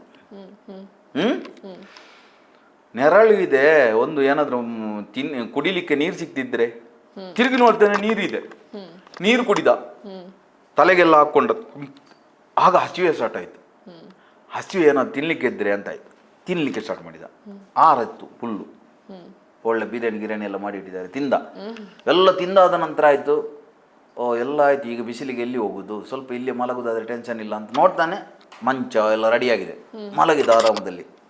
ಮಲಗಿದಾಗ ಪುನಃ ಬಂತು ಮನಸ್ಸಿಗೆ, ಇದು ನಾನು ಹೇಳುವುದು, ಯಾವ ಶುದ್ಧ ಚೈತನ್ಯ ಜೀವಾತ್ಮ ಇದೆ ಅದು ತನ್ನ ಹೊರಗೆ ಆವರಣಗಳನ್ನು ನಿರ್ಮಿಸ್ತಾ ಹೋಗ್ತದೆ. ಮನಸ್ಸು, ಬುದ್ಧಿ, ಪಂಚ ಆವರಣಗಳನ್ನು ಹೇಳ್ತಾರೆ. ಶ್ರೀವಿದ್ಯೆಯಲ್ಲಿ ಶ್ರೀಚಕ್ರಕ್ಕೆ ನವ ಆವರಣಗಳಂತ ಹೇಳ್ತಾರೆ. ಅದರಲ್ಲಿ ಸರ್ವ ಸಂಕ್ಷೋಭಿನಿ ಎಲ್ಲ ಬೇರೆ ಬೇರೆ ಬರ್ತದೆ. ಅದು ನಾನು ವಿಸ್ತಾರವಾಗಿ ಅದನ್ನೆಲ್ಲ ಕ್ಲಾಸಲ್ಲೆಲ್ಲ ಹೇಳ್ತೇನೆ. ಅಂತ ಹೇಳಿದರೆ ನಮ್ಮ ಸುತ್ತ ಇರೋ ಆವರಣ, ಆ ಒಳಗೆ ಇರೋ ಬಿಂದು ಇದೆ ಅಲ್ವ, ಮಧ್ಯ ಬಿಂದು, ಅದು ಶುದ್ಧ ಚೈತನ್ಯ. ಅಲ್ಲಿ ಆಕೆ ಅಂಗುಷ್ಟವರಿ ನಿಂತಿರ್ತಾಳೆ ಅಂತ. ಹೊರಗಿನ ಆವರಣಗಳು, ಆ ಆವರಣಗಳನ್ನು ಭೇದಿಸ್ತಾ ಹೋಗೋದಕ್ಕೆ ಲಯಕ್ರಮ ಅಂತ ಹೇಳೋದು ಶ್ರೀವಿದ್ಯೆಯಲ್ಲಿ. ಸೊ ಇವನಿಗೆ ಹಾಗೆ ಆಸೆ ಆಯಿತು. ಒಂದೊಂದು ಮೈಂಡಲ್ಲಿ ಥಾಟ್ ಬರ್ತಾ ಉಂಟು, ಅದು ಮ್ಯಾನಿಫೆಸ್ಟ್ ಆಗ್ತಾ ಉಂಟು. ಎಲ್ಲ ಆದ ನಂತರ ಮಲಗುವಾಗ ಕಾಲು ನೋಯ್ಲಿಕ್ಕೆ ಸ್ಟಾರ್ಟ್ ಆಯಿತು. ಕಾಲು ನೋಯ್ತಾ ಉಂಟು, ಯಾರಾದರೂ ಒತ್ತಿದ್ರೆ ಅಂತ ಹೇಳಿದ. 3 ಹುಡುಗಿಯರು ಬಂದು ಚೆನ್ನಾಗಿ ಕಾಲು ಒತ್ತಲಿಕ್ಕೆ ಸ್ಟಾರ್ಟ್ ಮಾಡಿದರು. ಕಾಲು ಒತ್ತಲಿಕ್ಕೆ ಸ್ಟಾರ್ಟ್ ಮಾಡಿ ನೆಕ್ಸ್ಟ್ ಥಾಟ್ ಏನು ಬಂತು, ನಾನು ಇಲ್ಲಿ ಬರುವ ಖಾಲಿ ಮರ ಇತ್ತು, ನೀರು ಬಂತು, ಫುಡ್ ಬಂತು, ಹಾಸಿಗೆ ಬಂತು, ಹುಡುಗಿಯರು ಬಂದರು. ಇದೇನು ಇವರೇನು ಭೂತ ಅಲ್ಲಲ್ಲ, ನನ್ನನ್ನೇನು ಕೊಲ್ಲಿಕ್ಕಿಲ್ಲ ಅಲ್ವಾ ಅಂತ ಬಂತಲ್ವಾ, ಭೂತ ಆಗಿ ಕೊಂದುಬಿಟ್ರಂತೆ. ದಟ್ ಮೀನ್ಸ್ ಅಲ್ಲಿ ಯಾವುದೂ ಇರಲಿಲ್ಲ, ಬಟ್ ಆ ಮರ ಕಲ್ಪವೃಕ್ಷ ಆಗಿತ್ತು.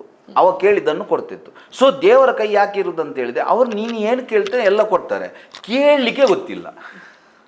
ನಮ್ಮ ಥಾಟ್ ಹೋಗೋದು ಇದೇ ರೀತಿ. ನಿಮಗೆ ಮಾಟ ಮಂತ್ರ ಮಾಡಿದ್ದಾರೆ ಅಂತ ಹೇಳಿದ್ರೆ, ಮಾಟ ಮಂತ್ರ ಮಾಡಿದರೆ ಏನೆಲ್ಲ ಬರ್ತದೆ ನಿಮ್ಮ ಮೈಂಡಿಗೆ ಗೊತ್ತಿದೆ. ಮಾಟ ಮಂತ್ರದಿಂದ ಏನಾಗ್ತದೆ, ನಿಮ್ಮ ಮೈಂಡ್ ಜೀವನದಲ್ಲಿ ಅದೇ ನಡೀಲಿಕ್ಕೆ ಸ್ಟಾರ್ಟ್ ಆಗ್ತದೆ.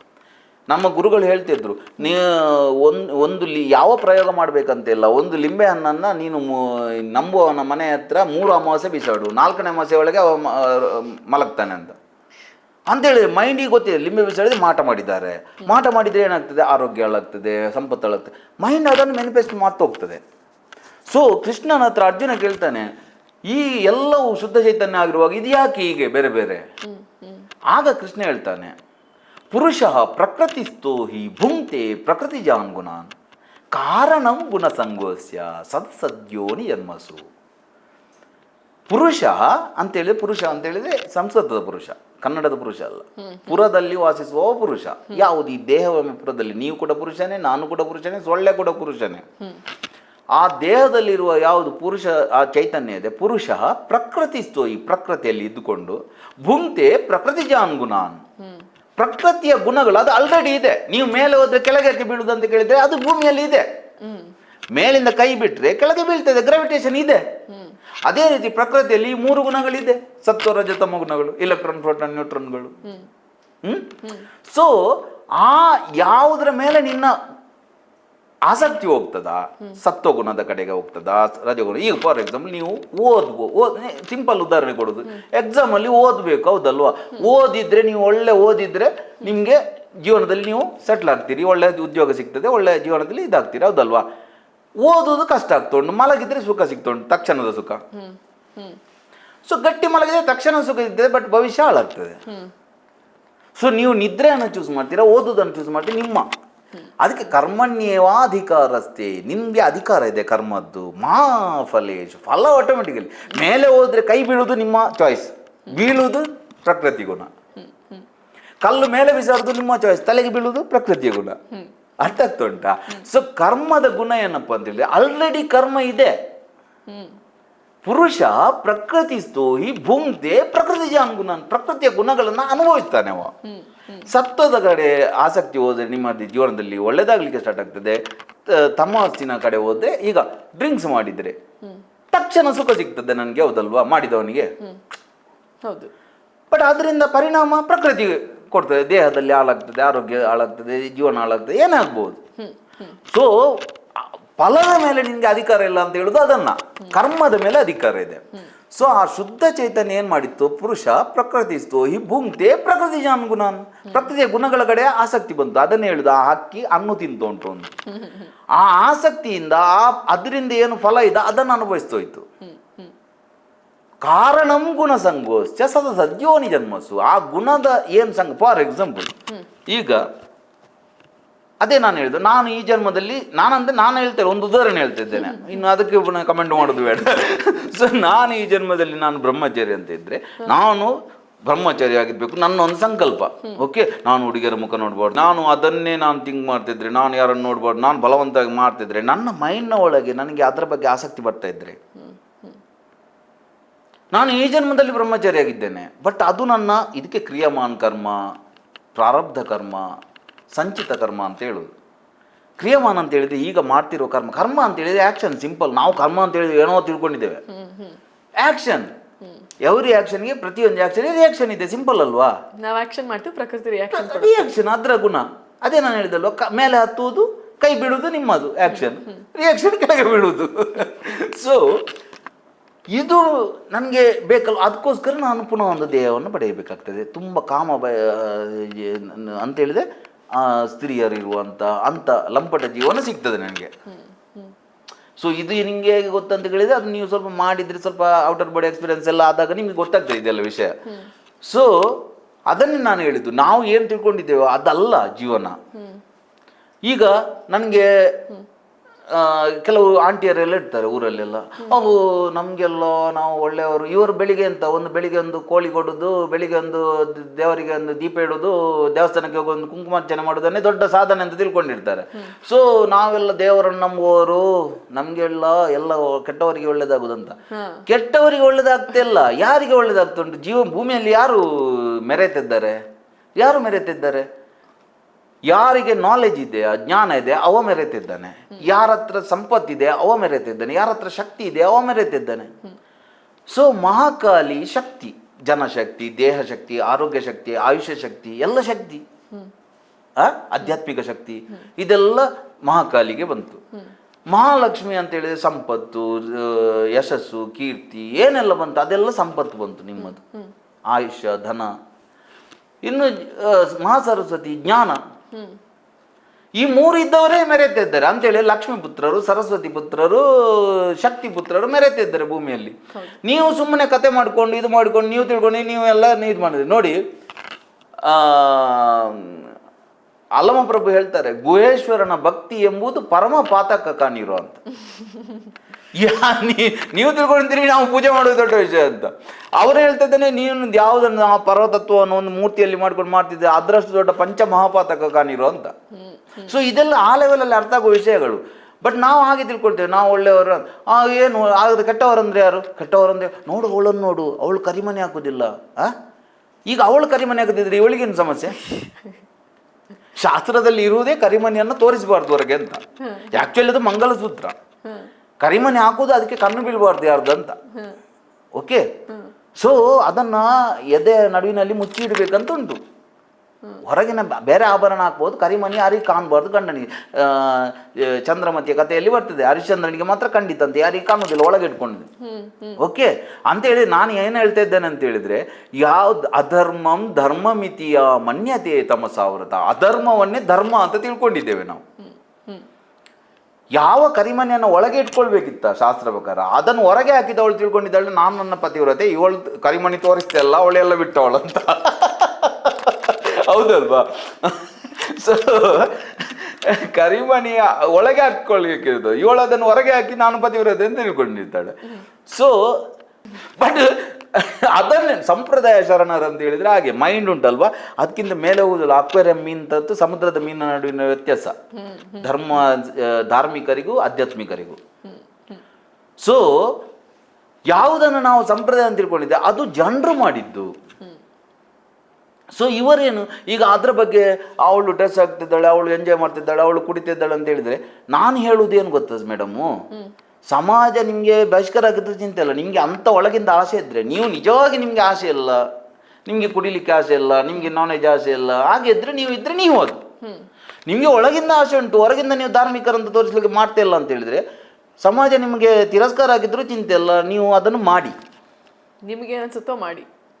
ಈಗ ನಿಮಗೆ ನೀವು ಬ್ರಹ್ಮಚಾರಿ ಅಂತೇಳಿ ನೀವು ಕಚ್ಚೆ ಕಟ್ಕೊಂಡು ಕೂತು ನಿಮ್ಮ ಮನಸ್ಸಿನೊಳಗೆ ಅದೇ ಇದ್ದರೆ ನೀವು ಅದನ್ನು ಮಾಡಿ ಈ ಜನ್ಮದಲ್ಲಿ. ಯಾಕೆಂತ ಹೇಳಿದ್ರೆ ನೆಕ್ಸ್ಟ್ ಜನ್ಮಕ್ಕೆ ಅದಕ್ಕೋಸ್ಕರ ನಿಮಗೆ ಪುನಃ ಜನ್ಮ ಬರಬೇಕಂತಿಲ್ಲ.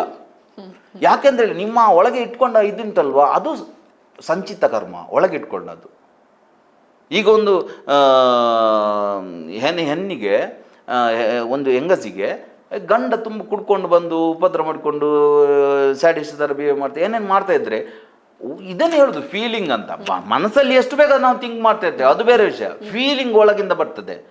ನನಗೆ ಗಂಡ ಇಲ್ಲದಿದ್ದರೆ ಒಳ್ಳೇದಿತ್ತು, ನಾನು ಆರಾಮದಲ್ಲಿ ಇರ್ತಿದ್ದೆ, ಫೀಲಿಂಗ್ ಬರ್ತದೆ ಅಲ್ವಾ. ಆಗ ಆಲ್ರೆಡಿ ಅವಳಿಗೆ ಗಂಡ ಆಗಿ ಆಗಿದೆ, ಅದು ಕ್ಯಾರಿ ಫಾರ್ವರ್ಡ್ ಆಗ್ತದೆ, ಪ್ರಾರಬ್ಧ ಇದು ಸಂಚಿತ ಆಗ್ತದೆ. ಅದು ನೆಕ್ಸ್ಟ್ ಜನ್ಮದಲ್ಲಿ ಅವಳಿಗೆ ಏನು ಮಾಡಿದರೂ ಮದುವೆ ಆಗೋದಿಲ್ಲ. ಆಗ ಪುನಃ ಪುನಃ ಪುನಃ ಮದುವೆ ಆಗಲಿಕ್ಕೆ ನನಗೆ ಮದುವೆ ಆಗಲಿಲ್ಲ ಅಳ್ತಾ ಅಳ್ತಾ ಆಗ ಕರ್ಮದಿಂದ ಕರ್ಮೋತ್ಪತ್ತಿ ಆಗ್ತದೆ. ಇದು ರಕ್ತ ಬೀಜನ ಕತೆ. ರಕ್ತ ಬೀಜ ಹೀಗೆ ಸಪ್ತಮಾತೃಕೆಯರು ಒಡೆತಿರುವಾಗ ಅವ ಪುನಃ ಪುನಃ ಹುಡ್ತಾ ಇರ್ತಾನೆ, ಕರ್ಮದಿಂದ ಕರ್ಮ ಹುಡ್ತಾ ಹೋಗ್ತದೆ, ಎಲ್ಲೆಲ್ಲೂ ರಕ್ತ ಬೀಜರು. ಆಗ ತಾಯಿ ಹೇಳ್ತಾಳೆ, ವಿಸ್ತೀರ್ಣಂ ವದನಂ ಗುರು, ನಿನ್ನ ಬಾಯಿಯನ್ನು ನಾಲ್ಗೆಯನ್ನು ಚಾಚು, ಕಾಳಿ ಹತ್ರ ಹೇಳ್ತಾಳೆ. ಅದರ ಮೇಲೆ ರಕ್ತ ಬೀಜನ ನಿಲ್ಲಿಸಿ ದೇವತೆಗಳು ಒಡೆತಾರೆ. ಆಗ ಆ ರಕ್ತ ಬಿದ್ದ ಒಂದೊಂದು ಬಿಂದುವನ್ನು ಕೂಡ ಆಕೆ ಕುಡಿತಾಳೆ. ಅದರ ಅರ್ಥ ಏನಂತೇಳಿ, ನಿಮ್ಮ ಕರ್ಮವನ್ನು ನೀವೇ ನುಂಗಬೇಕು, ನೀವೇ ಅನುಭವಿಸ್ಬೇಕು. ನೀವು ಬೇರೆ ರೀತಿ ಪ್ರಯತ್ನ ಮಾಡಿದ್ರೆ ಅದು ಪುನಃ ಪುನಃ ಹುಟ್ಟುತ್ತಾ ಹೋಗ್ತದೆ. ಸೊ ಇದು ವಿಷಯ. ನಿಮಗೆ ಅಂತ ಒಳಗಿಂದ ಆಸೆ ಇದ್ರೆ ನೀವು ಅದನ್ನು ಮಾಡಿ, ಇಲ್ಲ ನೀವು ಅದನ್ನು ಮುಚ್ಚಿಕೊಂಡಿದ್ರೆ ಅದು ನೆಕ್ಸ್ಟ್ ಕ್ಯಾರಿ ಫಾರ್ವರ್ಡ್ ಆಗ್ತದೆ. ಈ ರೀತಿ ಆಗ್ತಾ ಆಗ್ತಾ ಆಗ್ತಾ ನಿಮಗೆ ಏನು ನಿಮ್ಮ ಅನ್ರಿಸಾಲ್ವ್ ಇಶ್ಯೂಸ್ ಇದೆ ಅದನ್ನು ಪಡೆಯಲಿಕ್ಕೆ ಮತ್ತೊಂದು ದೇಹದ ಅಗತ್ಯ ಇರ್ತದೆ. ಇಲ್ಲದಿದ್ದರೆ ಈ ದೇಹ ಸಾಕಲ್ವ ನಿಮಗೆ. ಹೌದು, ಅದಕ್ಕೆ ಹೇಳು ಶ್ರೀವಿದ್ಯೆಯಲ್ಲಿ ಭೋಗ ಮೋಕ್ಷ ಎರಡೂ ಕೂಡ ಸಿಗ್ತದೆ. ಭೋಗಶ್ಚ ಮೋಕ್ಷಶ್ಚ ಕರಸ್ತಯವ ಅಂತ ಹೇಳಿದ್ದು ಅದಕ್ಕೆ. ಯಾಕೆಂತ ಹೇಳಿದ್ರೆ ಶ್ರೀವಿದ್ಯೆಯಲ್ಲಿ ಆ ಆನಂದ ಲಹರಿ, ಆ ಸೌಂದರ್ಯ, ಅವನನ್ನು ತುಂಬ ಎಲ್ಲ ಜನ ಇಷ್ಟಪಡ್ತಾರೆ, ಅವನ ಹತ್ರ ಆಕರ್ಷಣೆ ಬರ್ತದೆ, ಅವನ ಹತ್ರ ಸಂಪತ್ತು ಬರ್ತದೆ, ಅವನ ಹತ್ರ ಇದು ಅಂದರೆ ಮನುಷ್ಯನಿಗೆ ಲೋಕದಲ್ಲಿ ಏನು ಬೇಕಾದ್ರೆ ಲೋಕೇಶನ, ವಿತ್ತೇಶನ, ಪುತ್ರೇಶನ, ಈಶನ 3 ಅಂತ ಹೇಳ್ತಾರೆ. ಏನು ಲೋಕೇಶನ ಅಂತ ಹೇಳಿದ್ರೆ ನಾನು ಎಲ್ಲರನ್ನು ರೆಕಗ್ನೈಸ್ ಮಾಡಬೇಕು, ನನಗೆ ಎಲ್ಲರೂ ಲೈಕ್ ಕೊಡಬೇಕು. ಹೌದಲ್ವಾ? ನಾವು ಕೂಡ ಮಾಡೋದು, ವಿಡಿಯೋ ಮಾಡಿ ನೋಡೋದಿಲ್ಲ ಎಷ್ಟು ಲೈಕ್ ಬಂದಿದೆ. ಸೊ ಒಂದು ಫೋಟೋ ಹಾಕಿ ಫೇಸ್ಬುಕ್ಕಲ್ಲಿ, ಇನ್ಸ್ಟಾಗ್ರಾಮಲ್ಲಿ ಅದನ್ನು ಹುಡುಕ್ತಿರ್ತಾರೆ, ಎಷ್ಟು ಲೈಕ್ ಬಂದಿದೆ. ರಾತ್ರಿ ಮಧ್ಯರಾತ್ರಿ ಎದ್ದು ಕೂಡ ನೋಡ್ತಾರೆ ಬಂತ ಅಂತ. ಸೊ ಲೋಕನನ್ನು ಗುರುತಿಸಬೇಕು, ಇದು ಲೋಕೇಶನ. ಇನ್ನು ವಿತ್ತೇಶನ, ಸಂಪತ್ತು ಬರಬೇಕು. ನಾವು ಬಾಯಲ್ಲೆಲ್ಲ ಹೇಳ್ತೇವೆ, ನಮ್ಮಲ್ಲಿ ಏನಂತ ಹೇಳಿದರೆ ಸಂಪತ್ತನ್ನು ಮತ್ತು ಕಾಮವನ್ನು ನಾವು ದ್ವೇಷಿಸುವುದು. ಬಟ್ ಎಲ್ರಿಗೂ ಅದೇ ಬೇಕು. ನಮ್ಮ ರಾಜಕಾರಣಿಗಳು ಕೂಡ ಕಲಿಸಿದ್ದು ಅದನ್ನೇ. ಯಾರಾದ್ರೂ ಹಣ ಇದ್ರೆ ಟಾಟಾ, ಬಿರ್ಲಾ, ಅಂಬಾನಿ, ಅದಾನಿ, ಇಡೀ ದೇಶ ನಡೆಯುವುದು ಅವರಿಂದ. ನಾವೆಲ್ಲ ಫ್ರೀ ತಗೊಳ್ಳುವುದು, ಬಟ್ ಅವರಿಗೆ ಬೈಯುವುದು. ಅಂತ ಹೇಳಿದರೆ ನೀವು ನಿಮಗೆ ಏನು ಬೇಕು ಅದರ ಕಡೆ ನಿಮ್ಮ ಸೆಳೆತ ಇರಬೇಕು. ನೀವು ಅದನ್ನು ದ್ವೇಷಿಸ್ತಾ ನಿಮಗೆ ಅದು ಬೇಕಂತ ಮಾಡಿದರೆ 140 ಕೋಟಿ ಜನಸಂಖ್ಯೆ ಆಗಿದೆ ಮೇಡಮ್. ಕಾಮಕ್ಕೆ ಬೈಯುವುದು, ಅದರ ಬಗ್ಗೆ ಮಾತಾಡ್ಬಾರ್ದು. ಅದನ್ನು ನಾನು ಹೇಳಿದೆ, ದೇವಸ್ಥಾನದಲ್ಲೆಲ್ಲ ಮಾಡಿದರೆ ಯಾಕೆ ಅಂತ ಹೇಳಿದೆ, ಅವರಿಗೆ ಅದರ ಬಗ್ಗೆ ಕ್ಲಾರಿಟಿ ಇತ್ತು. ನೀವೊಂದು ಊರಿನ ಹೆಂಗಸರ ಹತ್ರ ಕೇಳಿ ನೋಡಿ, ಒಂದು ಯಾವುದಾದ್ರೂ ಫಿಲಮ್ ನೋಡಿ ಬಂದರೆ, ಒಂದು ಪಿಕ್ಚರಿಗೆ ಹೋಗಿ ಬಂದರೆ ಹೇಗಿತ್ತು ಮೂವಿ, ಕಿಸ್ಸೆ ಇಡೀ 3.5 ಗಂಟೆ ಪಿಕ್ಚರಲ್ಲಿ ಒಂದು 10 ನಿಮಿಷ ಕಿಸ್ ಮಾಡಿರುವರು, ಹೌದಲ್ವಾ? ಬಟ್ ನಮ್ಮ ಮೈಂಡ್ ಅದನ್ನು ಮಾತ್ರ ತಗೊಂಡದ್ದು 3.5 ಗಂಟೆ ಪಿಕ್ಚರಲ್ಲಿ ಅಂತೇಳಿ ಒಳಗಿಂದ ಅದೇ ಬೇಕಿದ್ದದ್ದು. ಸೊ ಇದಕ್ಕೆ ಚಿತ್ರಗುಪ್ತ ಅಂತ ಹೇಳುದು. ಆ ಗುಪ್ತವಾಗಿಟ್ಟ ಪಿಕ್ಚರ್ಸ್ ಇದಲ್ವಾ, ನಾವು ಬಾಯಲ್ಲಿ ಒಳ್ಳೆದನ್ನು ಹೇಳ್ತಾ ಹೇಳ್ತಾ ಹೇಳ್ತಾ ಹೋಗ್ತೇವೆ.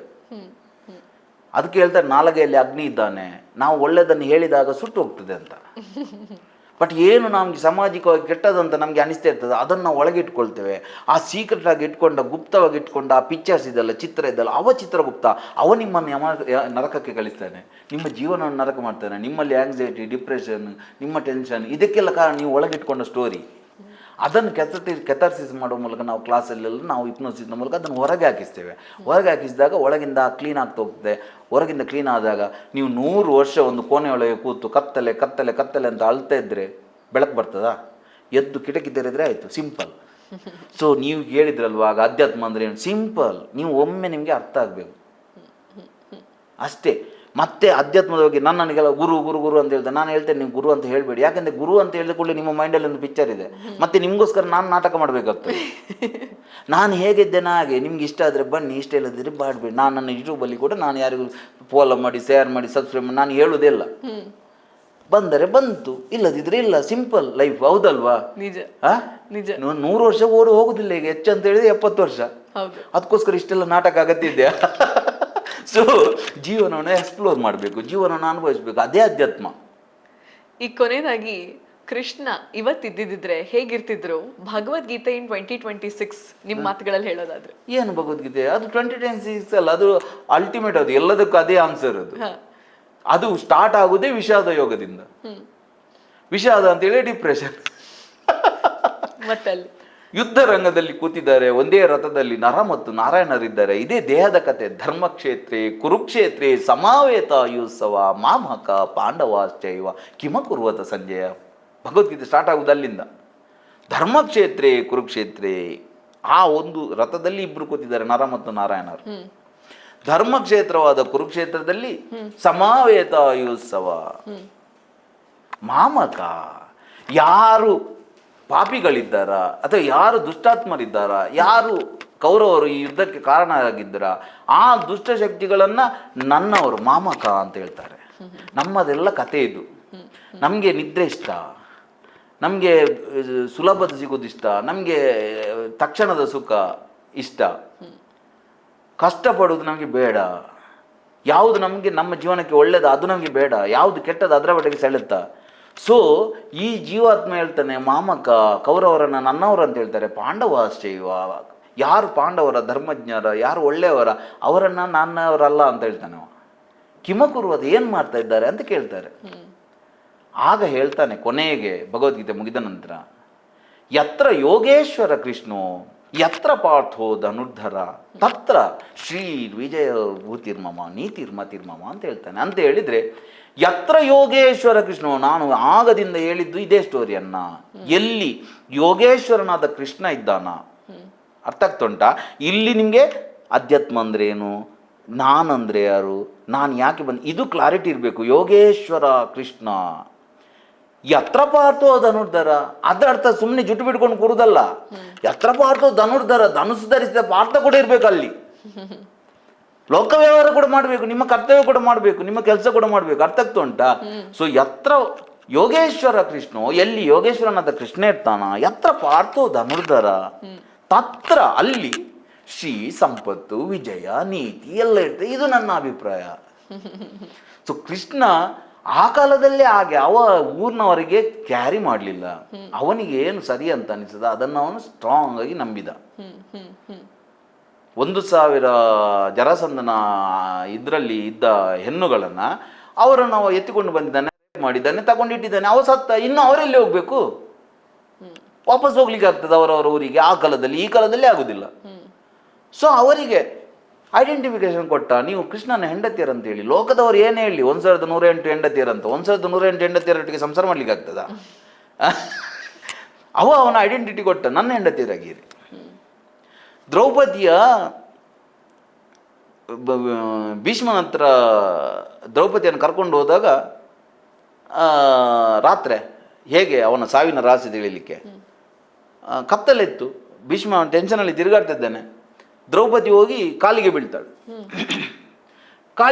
ಕಾಲಿಗೆ ಬಿದ್ದಾಗ ನ್ಯಾಚುರಲ್ ಆಗಿ ಏನು, ಒಂದು ಹೆಣ್ಣು ಕಾಲಿಗೆ ಬಿದ್ದಾಗ ಏನು ಹೇಳುದು, ದೀರ್ಘ ಸುಮಂಗಲಿವ, ಹೌದಲ್ವಾ? ಸೊ ಭೀಷ್ಮನ ಕಾಲು ಇಟ್ಕೊಂಡ್ಲು ಹೆಣ್ಣು ಅಂತ ಗೊತ್ತಾಗ್ತದೆ. ಕಾಲು ಇಟ್ಕೊಂಡಾಗ ದೀರ್ಘ ಸುಮಂಗಲಿವ ಅಂತ ಹೇಳಿದ. ಆಗ ದ್ರೌಪದಿ ಕೇಳ್ತಾಳೆ, ನೀನು ನನಗೆ ಆಶೀರ್ವಾದ ಮಾಡಿದ್ದು ನನ್ನ ಗಂಡತಿನನ್ನು ಉಳಿಸಿಕೊಡಂತ. ಸೊ ಅಲ್ಲಿಗೆ ಕರ್ಕೊಂಡು ಹೋಗುವಾಗ ಅವಳ ಕಾಲಿಗೆ ಚರ್ಮದ ಚಪ್ಪಲ್ ಇತ್ತಂತೆ ಆಗಿನ ಕಾಲದಲ್ಲಿ. ರಾಣಿಯರು ಹಾಕ್ತಿದ್ದ ಚಪ್ಪಲ್ ದೂರದಲ್ಲಿ ಸೌಂಡ್ ಬರ್ತಿತ್ತು, ಜರ್ಕ್ ಜರ್ಕ್ ಅಂತ. ಅದು ಸೌಂಡ್ ಬರಬಾರ್ದು ಅಂತೇಳಿ ಕೃಷ್ಣ ತನ್ನ ಉತ್ತರದಲ್ಲಿ ಕಟ್ಕೊಂಡಂತೆ ಅವಳ ಚಪ್ಪಲನ್ನ.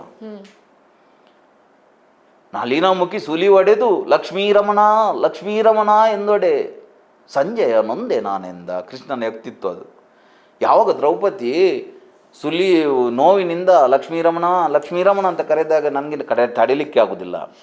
ಒಂದು ಫ್ರೆಂಡ್ ಹೇಗಿರಬೇಕು, ಒಬ್ಬ ರಾಜಕಾರಣಿ ಹೇಗಿರಬೇಕು, ಒಬ್ಬ ಪ್ರೇಮಿ ಹೇಗಿರಬೇಕು, ಒಬ್ಬ ತಂದೆ ಹೇಗಿರಬೇಕು, ಒಬ್ಬ ಯಾರು ಜೀವನದ ನೀವು ಯಾವ ಮಜಲನ್ನು ತಗೊಳ್ಳಿ, ಒಬ್ಬ ಹೇಗಿರಬೇಕು ಕೃಷ್ಣನನ್ನು ನೋಡಬೇಕು. ಅದಕ್ಕೆ ಕೃಷ್ಣನಿಗೆ ಅವತಾರ ಅಂತ ಹೇಳಿದ್ದು. ಹೂವ ತರುವರ ಮನೆಗೆ ಹುಲ್ಲ ತರುವ ನಮ್ಮ ಲಕ್ಷ್ಮೀ ರಮಣನಿಗಿಲ್ಲ ಗರ್ವ. ಅವ ಅಷ್ಟು ಆ ಒಂದು ಹಳ್ಳಿಯಲ್ಲಿ ಹುಟ್ಟಿದ, ಚಿಕ್ಕ ಪ್ರಾಯದಲ್ಲಿ ಹುಟ್ಟಿದ ಕೃಷ್ಣ. ಹುಟ್ಟುವಾಗಲೇ ಅವನನ್ನು ಮಳೆಗಾಲದಲ್ಲಿ ತಕೊಂಡು ಬುಟ್ಟಿ ಮೇಲೆ ಹೊತ್ಕೊಂಡು ಆ ಕಾರಾಗಾರದಲ್ಲಿ ಹುಟ್ಟಿದವ. ತಕೊಂಡೋಗಿ ಅಲ್ಲಿ ಎಲ್ಲ ಗೊಲ್ಲರಹಟ್ಟಿಯಲ್ಲಿ ಹಾಕಿ ರಾಜನಾಗಬೇಕಿದ್ದವ. ಅಲ್ಲಿ ಗೊಲ್ಲರಹಟ್ಟಿಯಲ್ಲಿ ಬೆಳೆದ. ಅಷ್ಟೆಲ್ಲ ಆದರೆ ಕೂಡ ನನಗೆ ಗೌರ್ಮೆಂಟ್ ಸಪೋರ್ಟ್ ಮಾಡಲಿಲ್ಲ, ನನಗೆ ಅಪ್ಪ ಅಮ್ಮನ ಪ್ರಾಪರ್ಟಿ ಸಿಗಲಿಲ್ಲ, ನನಗೆ ಅದು ಸಿಗಲಿಲ್ಲ, ನನಗೆ ಬ್ಯಾಕಪ್ ಸಿಗಲಿಲ್ಲ ಅಂತ ಹೇಳ್ತಾ ಕೂರ್ಲಿಲ್ಲವ. ಅವ ಇಡೀ ಭೂಮಂಡಲದ ರಾಜರನ್ನು ತನ್ನ ಕೈಯಲ್ಲಿ ಕುಣಿಸಿದ. ಅಷ್ಟು ಕುಣಿಸಿದ್ರೆ ಕೂಡ ಅವ ರಾಜನಾಗಲಿಲ್ಲ. ಬೇರೆಯವರನ್ನು ಕೂರಿಸಿ ಅವ ಆಟ ಆಡ್ತಿದ್ದ. ಸೊ ಇದೆಲ್ಲ ಕೃಷ್ಣ ಅಂತ ಹೇಳಿದರೆ ಒಂದು ಪರ್ಫೆಕ್ಟ್ ಮನುಷ್ಯ ಆಗಿರಬೇಕು, ಅದು ಕೃಷ್ಣ. ಅವ ಈಗ ಕಲಿಯುಗದಲ್ಲಿದ್ದರೂ ಅದೇ ಕೃಷ್ಣ, ತ್ರೇತಾಯುಗದಲ್ಲಿದ್ದರೂ ಅದೇ ಕೃಷ್ಣ. ಕೃಷ್ಣ ಅಂತ ಹೇಳಿದ್ರೆ ಕೃಷ್ಣನೇ ಕೊನೆಗೆ. ಸೊ ಕೃಷ್ಣನ ಭಗವದ್ಗೀತೆ ಅಂತ ಹೇಳಿದ್ರೆ ಕೊನೆಗೆ ಅಷ್ಟೇ. ಕೃಷ್ಣನ ಭಗವದ್ಗೀತೆಯಲ್ಲಿ ಯತ್ರ ಯೋಗೇಶ್ವರ ಕೃಷ್ಣೋ ಯತ್ರ ಪಾರ್ಥೋ ಧನುರ್ಧರ ತತ್ರ. ಸೊ ನಿಮ್ಮ ಎಲ್ಲರ ಮೈಂಡಲ್ಲಿ ನಿಮಗೆ ಆ ಕ್ಲಾರಿಟಿ ಇರಬೇಕು, ನಿಮ್ಮಲ್ಲಿ ಯೋಗೇಶ್ವರನಾದ ಕೃಷ್ಣ ಇರಬೇಕು. ನಾನು ಆ ಸಂತಾನ, ನಾನು ಇಡೀ ನಾನು ಕೃಷ್ಣ ಹೇಳ್ತಾನೆ. ಆಗ ಅರ್ಜುನ ಕೇಳ್ತಾನೆ, ನೀನು ನನ್ನೊಟ್ಟಿಗೆ ಹುಟ್ಟಿದವ, ನನ್ನ ಏಜಿನವ, ನೀನು ಹೇಗೆ ಸೂರ್ಯನಿಗೆ ಹೇಳಿದೆ? ಆಗ ಕೃಷ್ಣ ಹೇಳ್ತಾನೆ, ನಾನಾಗಲಿ ನೀನಾಗಲಿ ಇಲ್ಲಿ ಫಸ್ಟ್ ಬಂದವರಲ್ಲ, ನಾವು ಮೊದಲಿಂದ ಬರ್ತಿದ್ದೇವೆ. ನನಗೆ ಗೊತ್ತು, ನಿನಗೆ ಗೊತ್ತಿಲ್ಲ. ಇಷ್ಟೇ ಸಿಂಪಲ್. ಕೆಲವರೆಲ್ಲ ಅದನ್ನು ಡೆಫಿನೇಷನ್ ಕೊಡುವಾಗ ಕೃಷ್ಣ ಹೇಳಿದಾನೆ, ಎಲ್ಲ ಸರ್ವಧರ್ಮಾನ್ ಪರಿತ್ಯಜ್ಯ ಮಾಮೇಕಂ ಶರಣಂ ರಜ. ನನ್ನ ಶರಣಕ್ಕೆ ಬನ್ನು, ಆದ್ದರಿಂದ ಕೃಷ್ಣನನ್ನು ಮಾತ್ರ ನಂಬಬೇಕಂತ ಹೇಳೋ ಪಂಥದವರು ಇದ್ದಾರೆ. ಹಾಗೆ ಅಲ್ಲ, ಕೃಷ್ಣ ಹೇಳುವುದು ಅದನ್ನು ಆ ಪರಬ್ರಹ್ಮ ತತ್ವದೊಟ್ಟಿಗೆ ಹೇಳುವುದವ, ನಾನು ಅಂತ. ಸೊ ಅಂಥ ಒಂದು ನಾನು ಅದು ನನ್ನ ಐಡೆಂಟಿಟಿ ಅದು. ಈ ರೀತಿಯ ಯೋಗೇಶ್ವರದ ಕೃಷ್ಣ ಇರಬೇಕು. ಯತ್ರ ಪಾರ್ಥೋ ಧನುರ್ಧರ. ಸಂಕಟವನ್ನು, ಸಮಸ್ಯೆಯನ್ನು, ಜೀವನವನ್ನು ಏನು ನಿಮ್ಮ ಜೀವನದಲ್ಲಿ ಬರ್ತದೆ ಅದನ್ನು ಎದುರಿಸುವ ಧನಂಜಯ ಕೂಡ ನಿಮ್ಮಲ್ಲಿ ಇರಬೇಕು. ಆ ಎರಡು ಇದ್ದಾಗ ನಿಮ್ಮ ಹತ್ರ ಸಂಪತ್ತು ಬರ್ತದೆ, ಯಶಸ್ಸು ಬರ್ತದೆ, ಕೀರ್ತಿ ಬರ್ತದೆ, ಎಲ್ಲ ನಿಮ್ಮ ಹತ್ರ ಬರ್ತದೆ. ಸಿಂಪಲ್. ಆಧ್ಯಾತ್ಮ ಮಾತಾಡಲ್ಲ ಅಂತ ಆಧ್ಯಾತ್ಮನ ಎಷ್ಟು ಚೆನ್ನಾಗಿ ಅರ್ಥ ಮಾಡಿಸ್ತಿದ್ದೀರಾ. ನಾನು ಧರ್ಮ ಮಾತಾಡೋದಿಲ್ಲ ಹೇಳಿದ್ದು, ಅಧ್ಯಾತ್ಮ ಮಾತಾಡ್ತೇನೆ. ಅಲ್ಲ, ಅದೇ ದೇವ್ರ ಬಗ್ಗೆ ಮಾತಾಡೋದಿಲ್ಲ ಅಂತ ಹೇಳ್ತಿದ್ರಿ. ಅದೇ ನಮ್ಮ ಇಡೀ ಕಾನ್ವರ್ಸೇಷನ್ ಅಲ್ಲಿ ಸೈನ್ಸ್ ಅಂಡ್ ಸ್ಪಿರಿಚುಯಾಲಿಟಿನ ಎಷ್ಟು ಚೆನ್ನಾಗಿ ಮಿಕ್ಸ್ ಮಾಡಿ ಎಂತ ಅಂದ್ರೆ ಮತ್ತೆ ಹೇಳಲ್ಲ ಸಾಮಾನ್ಯ ಅಂತ ಎಂಥವರಿಗೂ ಅರ್ಥ ಆಗೋ ಹಂಗೆ ತಿಳಿಸ್ಕೊಟ್ಟಿದ್ದೀರಾ. ಇಷ್ಟು ಸಮಯ ಕೊಟ್ಟಿದ್ದೀರಾ. Thank you sir, thank you so much. Thank you madam. ನಿಮ್ಮದು ಕೂಡ ಭಾರಿ ಖುಷಿ ಆಯಿತು. ಸ್ಟುಡಿಯೋ ಕೂಡ ಒಳ್ಳೇದಿದೆ, ನೀವು ಮಾತಾಡೋದು ಕೂಡ ಖುಷಿ ಇದೆ. ನಿಮ್ಮ ಹತ್ರ ಒಂದು ಜೋಶ್ ಇದೆ, ಖುಷಿ ಆಗ್ತದೆ ಮಾತಾಡುವಾಗ. Thank you sir. ಒಂಥರ ನಿದ್ರೆಯಲ್ಲಿ ಬಿದ್ದಾಗ ಮಾಡೋದಿಲ್ಲ, ನಿಮಗೆ ಆ ನಾಲೆಜ್ ಇದೆ. ಸೊ ಎದುರಿನವ್ರು ನಮ್ಗೆ ಒಂಥರ ನಮಗೆ ಒಂದು ನಿದ್ದೆ ಬರ್ತದೆ. ಸೊ ಖುಷಿ ಆಯಿತು ಕರೆದೋದಕ್ಕೆ. ನಿಮಗೆ ಕೂಡ ತುಂಬ ಧನ್ಯವಾದ. Thank you sir, thank you so much. Sir, Aikyata silks ಅವ್ರ ಕಡೆಯಿಂದ ತಮಗೊಂದು ಕಾಣಿಕೆ ಇದೆ. ಪೂಜೆಯಲ್ಲಿ ದಯವಿಟ್ಟು ಒಮ್ಮೆ ಉಡಬೇಕು. ಆಧ್ಯಾತ್ಮದ ಬಗ್ಗೆ ಹೊಸ ಪರ್ಸ್ಪೆಕ್ಟಿವ್ ಅನ್ನೇ ಕೊಟ್ಟಂತ ಇವತ್ತಿನ ಎಪಿಸೋಡ್ ನಿಮ್ಗೆ ಇಷ್ಟ ಆಯ್ತು ಅಂತ ನಾನು ಭಾವಿಸ್ತೀನಿ. ಮುಂದಿನ ಸಂಚಿಕೆಯಲ್ಲಿ ಯಾರ ಸಂದರ್ಶನವನ್ನ ನಾನು ಮಾಡಬೇಕು, ಯಾವ ವಿಚಾರದ ಬಗ್ಗೆ ನಾವು ಮಾತಾಡಬೇಕು ಅಂತ ಕಾಮೆಂಟ್ಸ್ ಅಲ್ಲಿ ನನಗೆ ತಿಳಿಸಿ. ಹಾಗೆ ಹಂಸ ವಸಿಷ್ಠ ಯೂಟ್ಯೂಬ್ ಚಾನೆಲ್ಗೆ ಸಬ್ಸ್ಕ್ರೈಬ್ ಮಾಡ್ಕೊಳ್ಳಿ. ನಮಸ್ಕಾರ.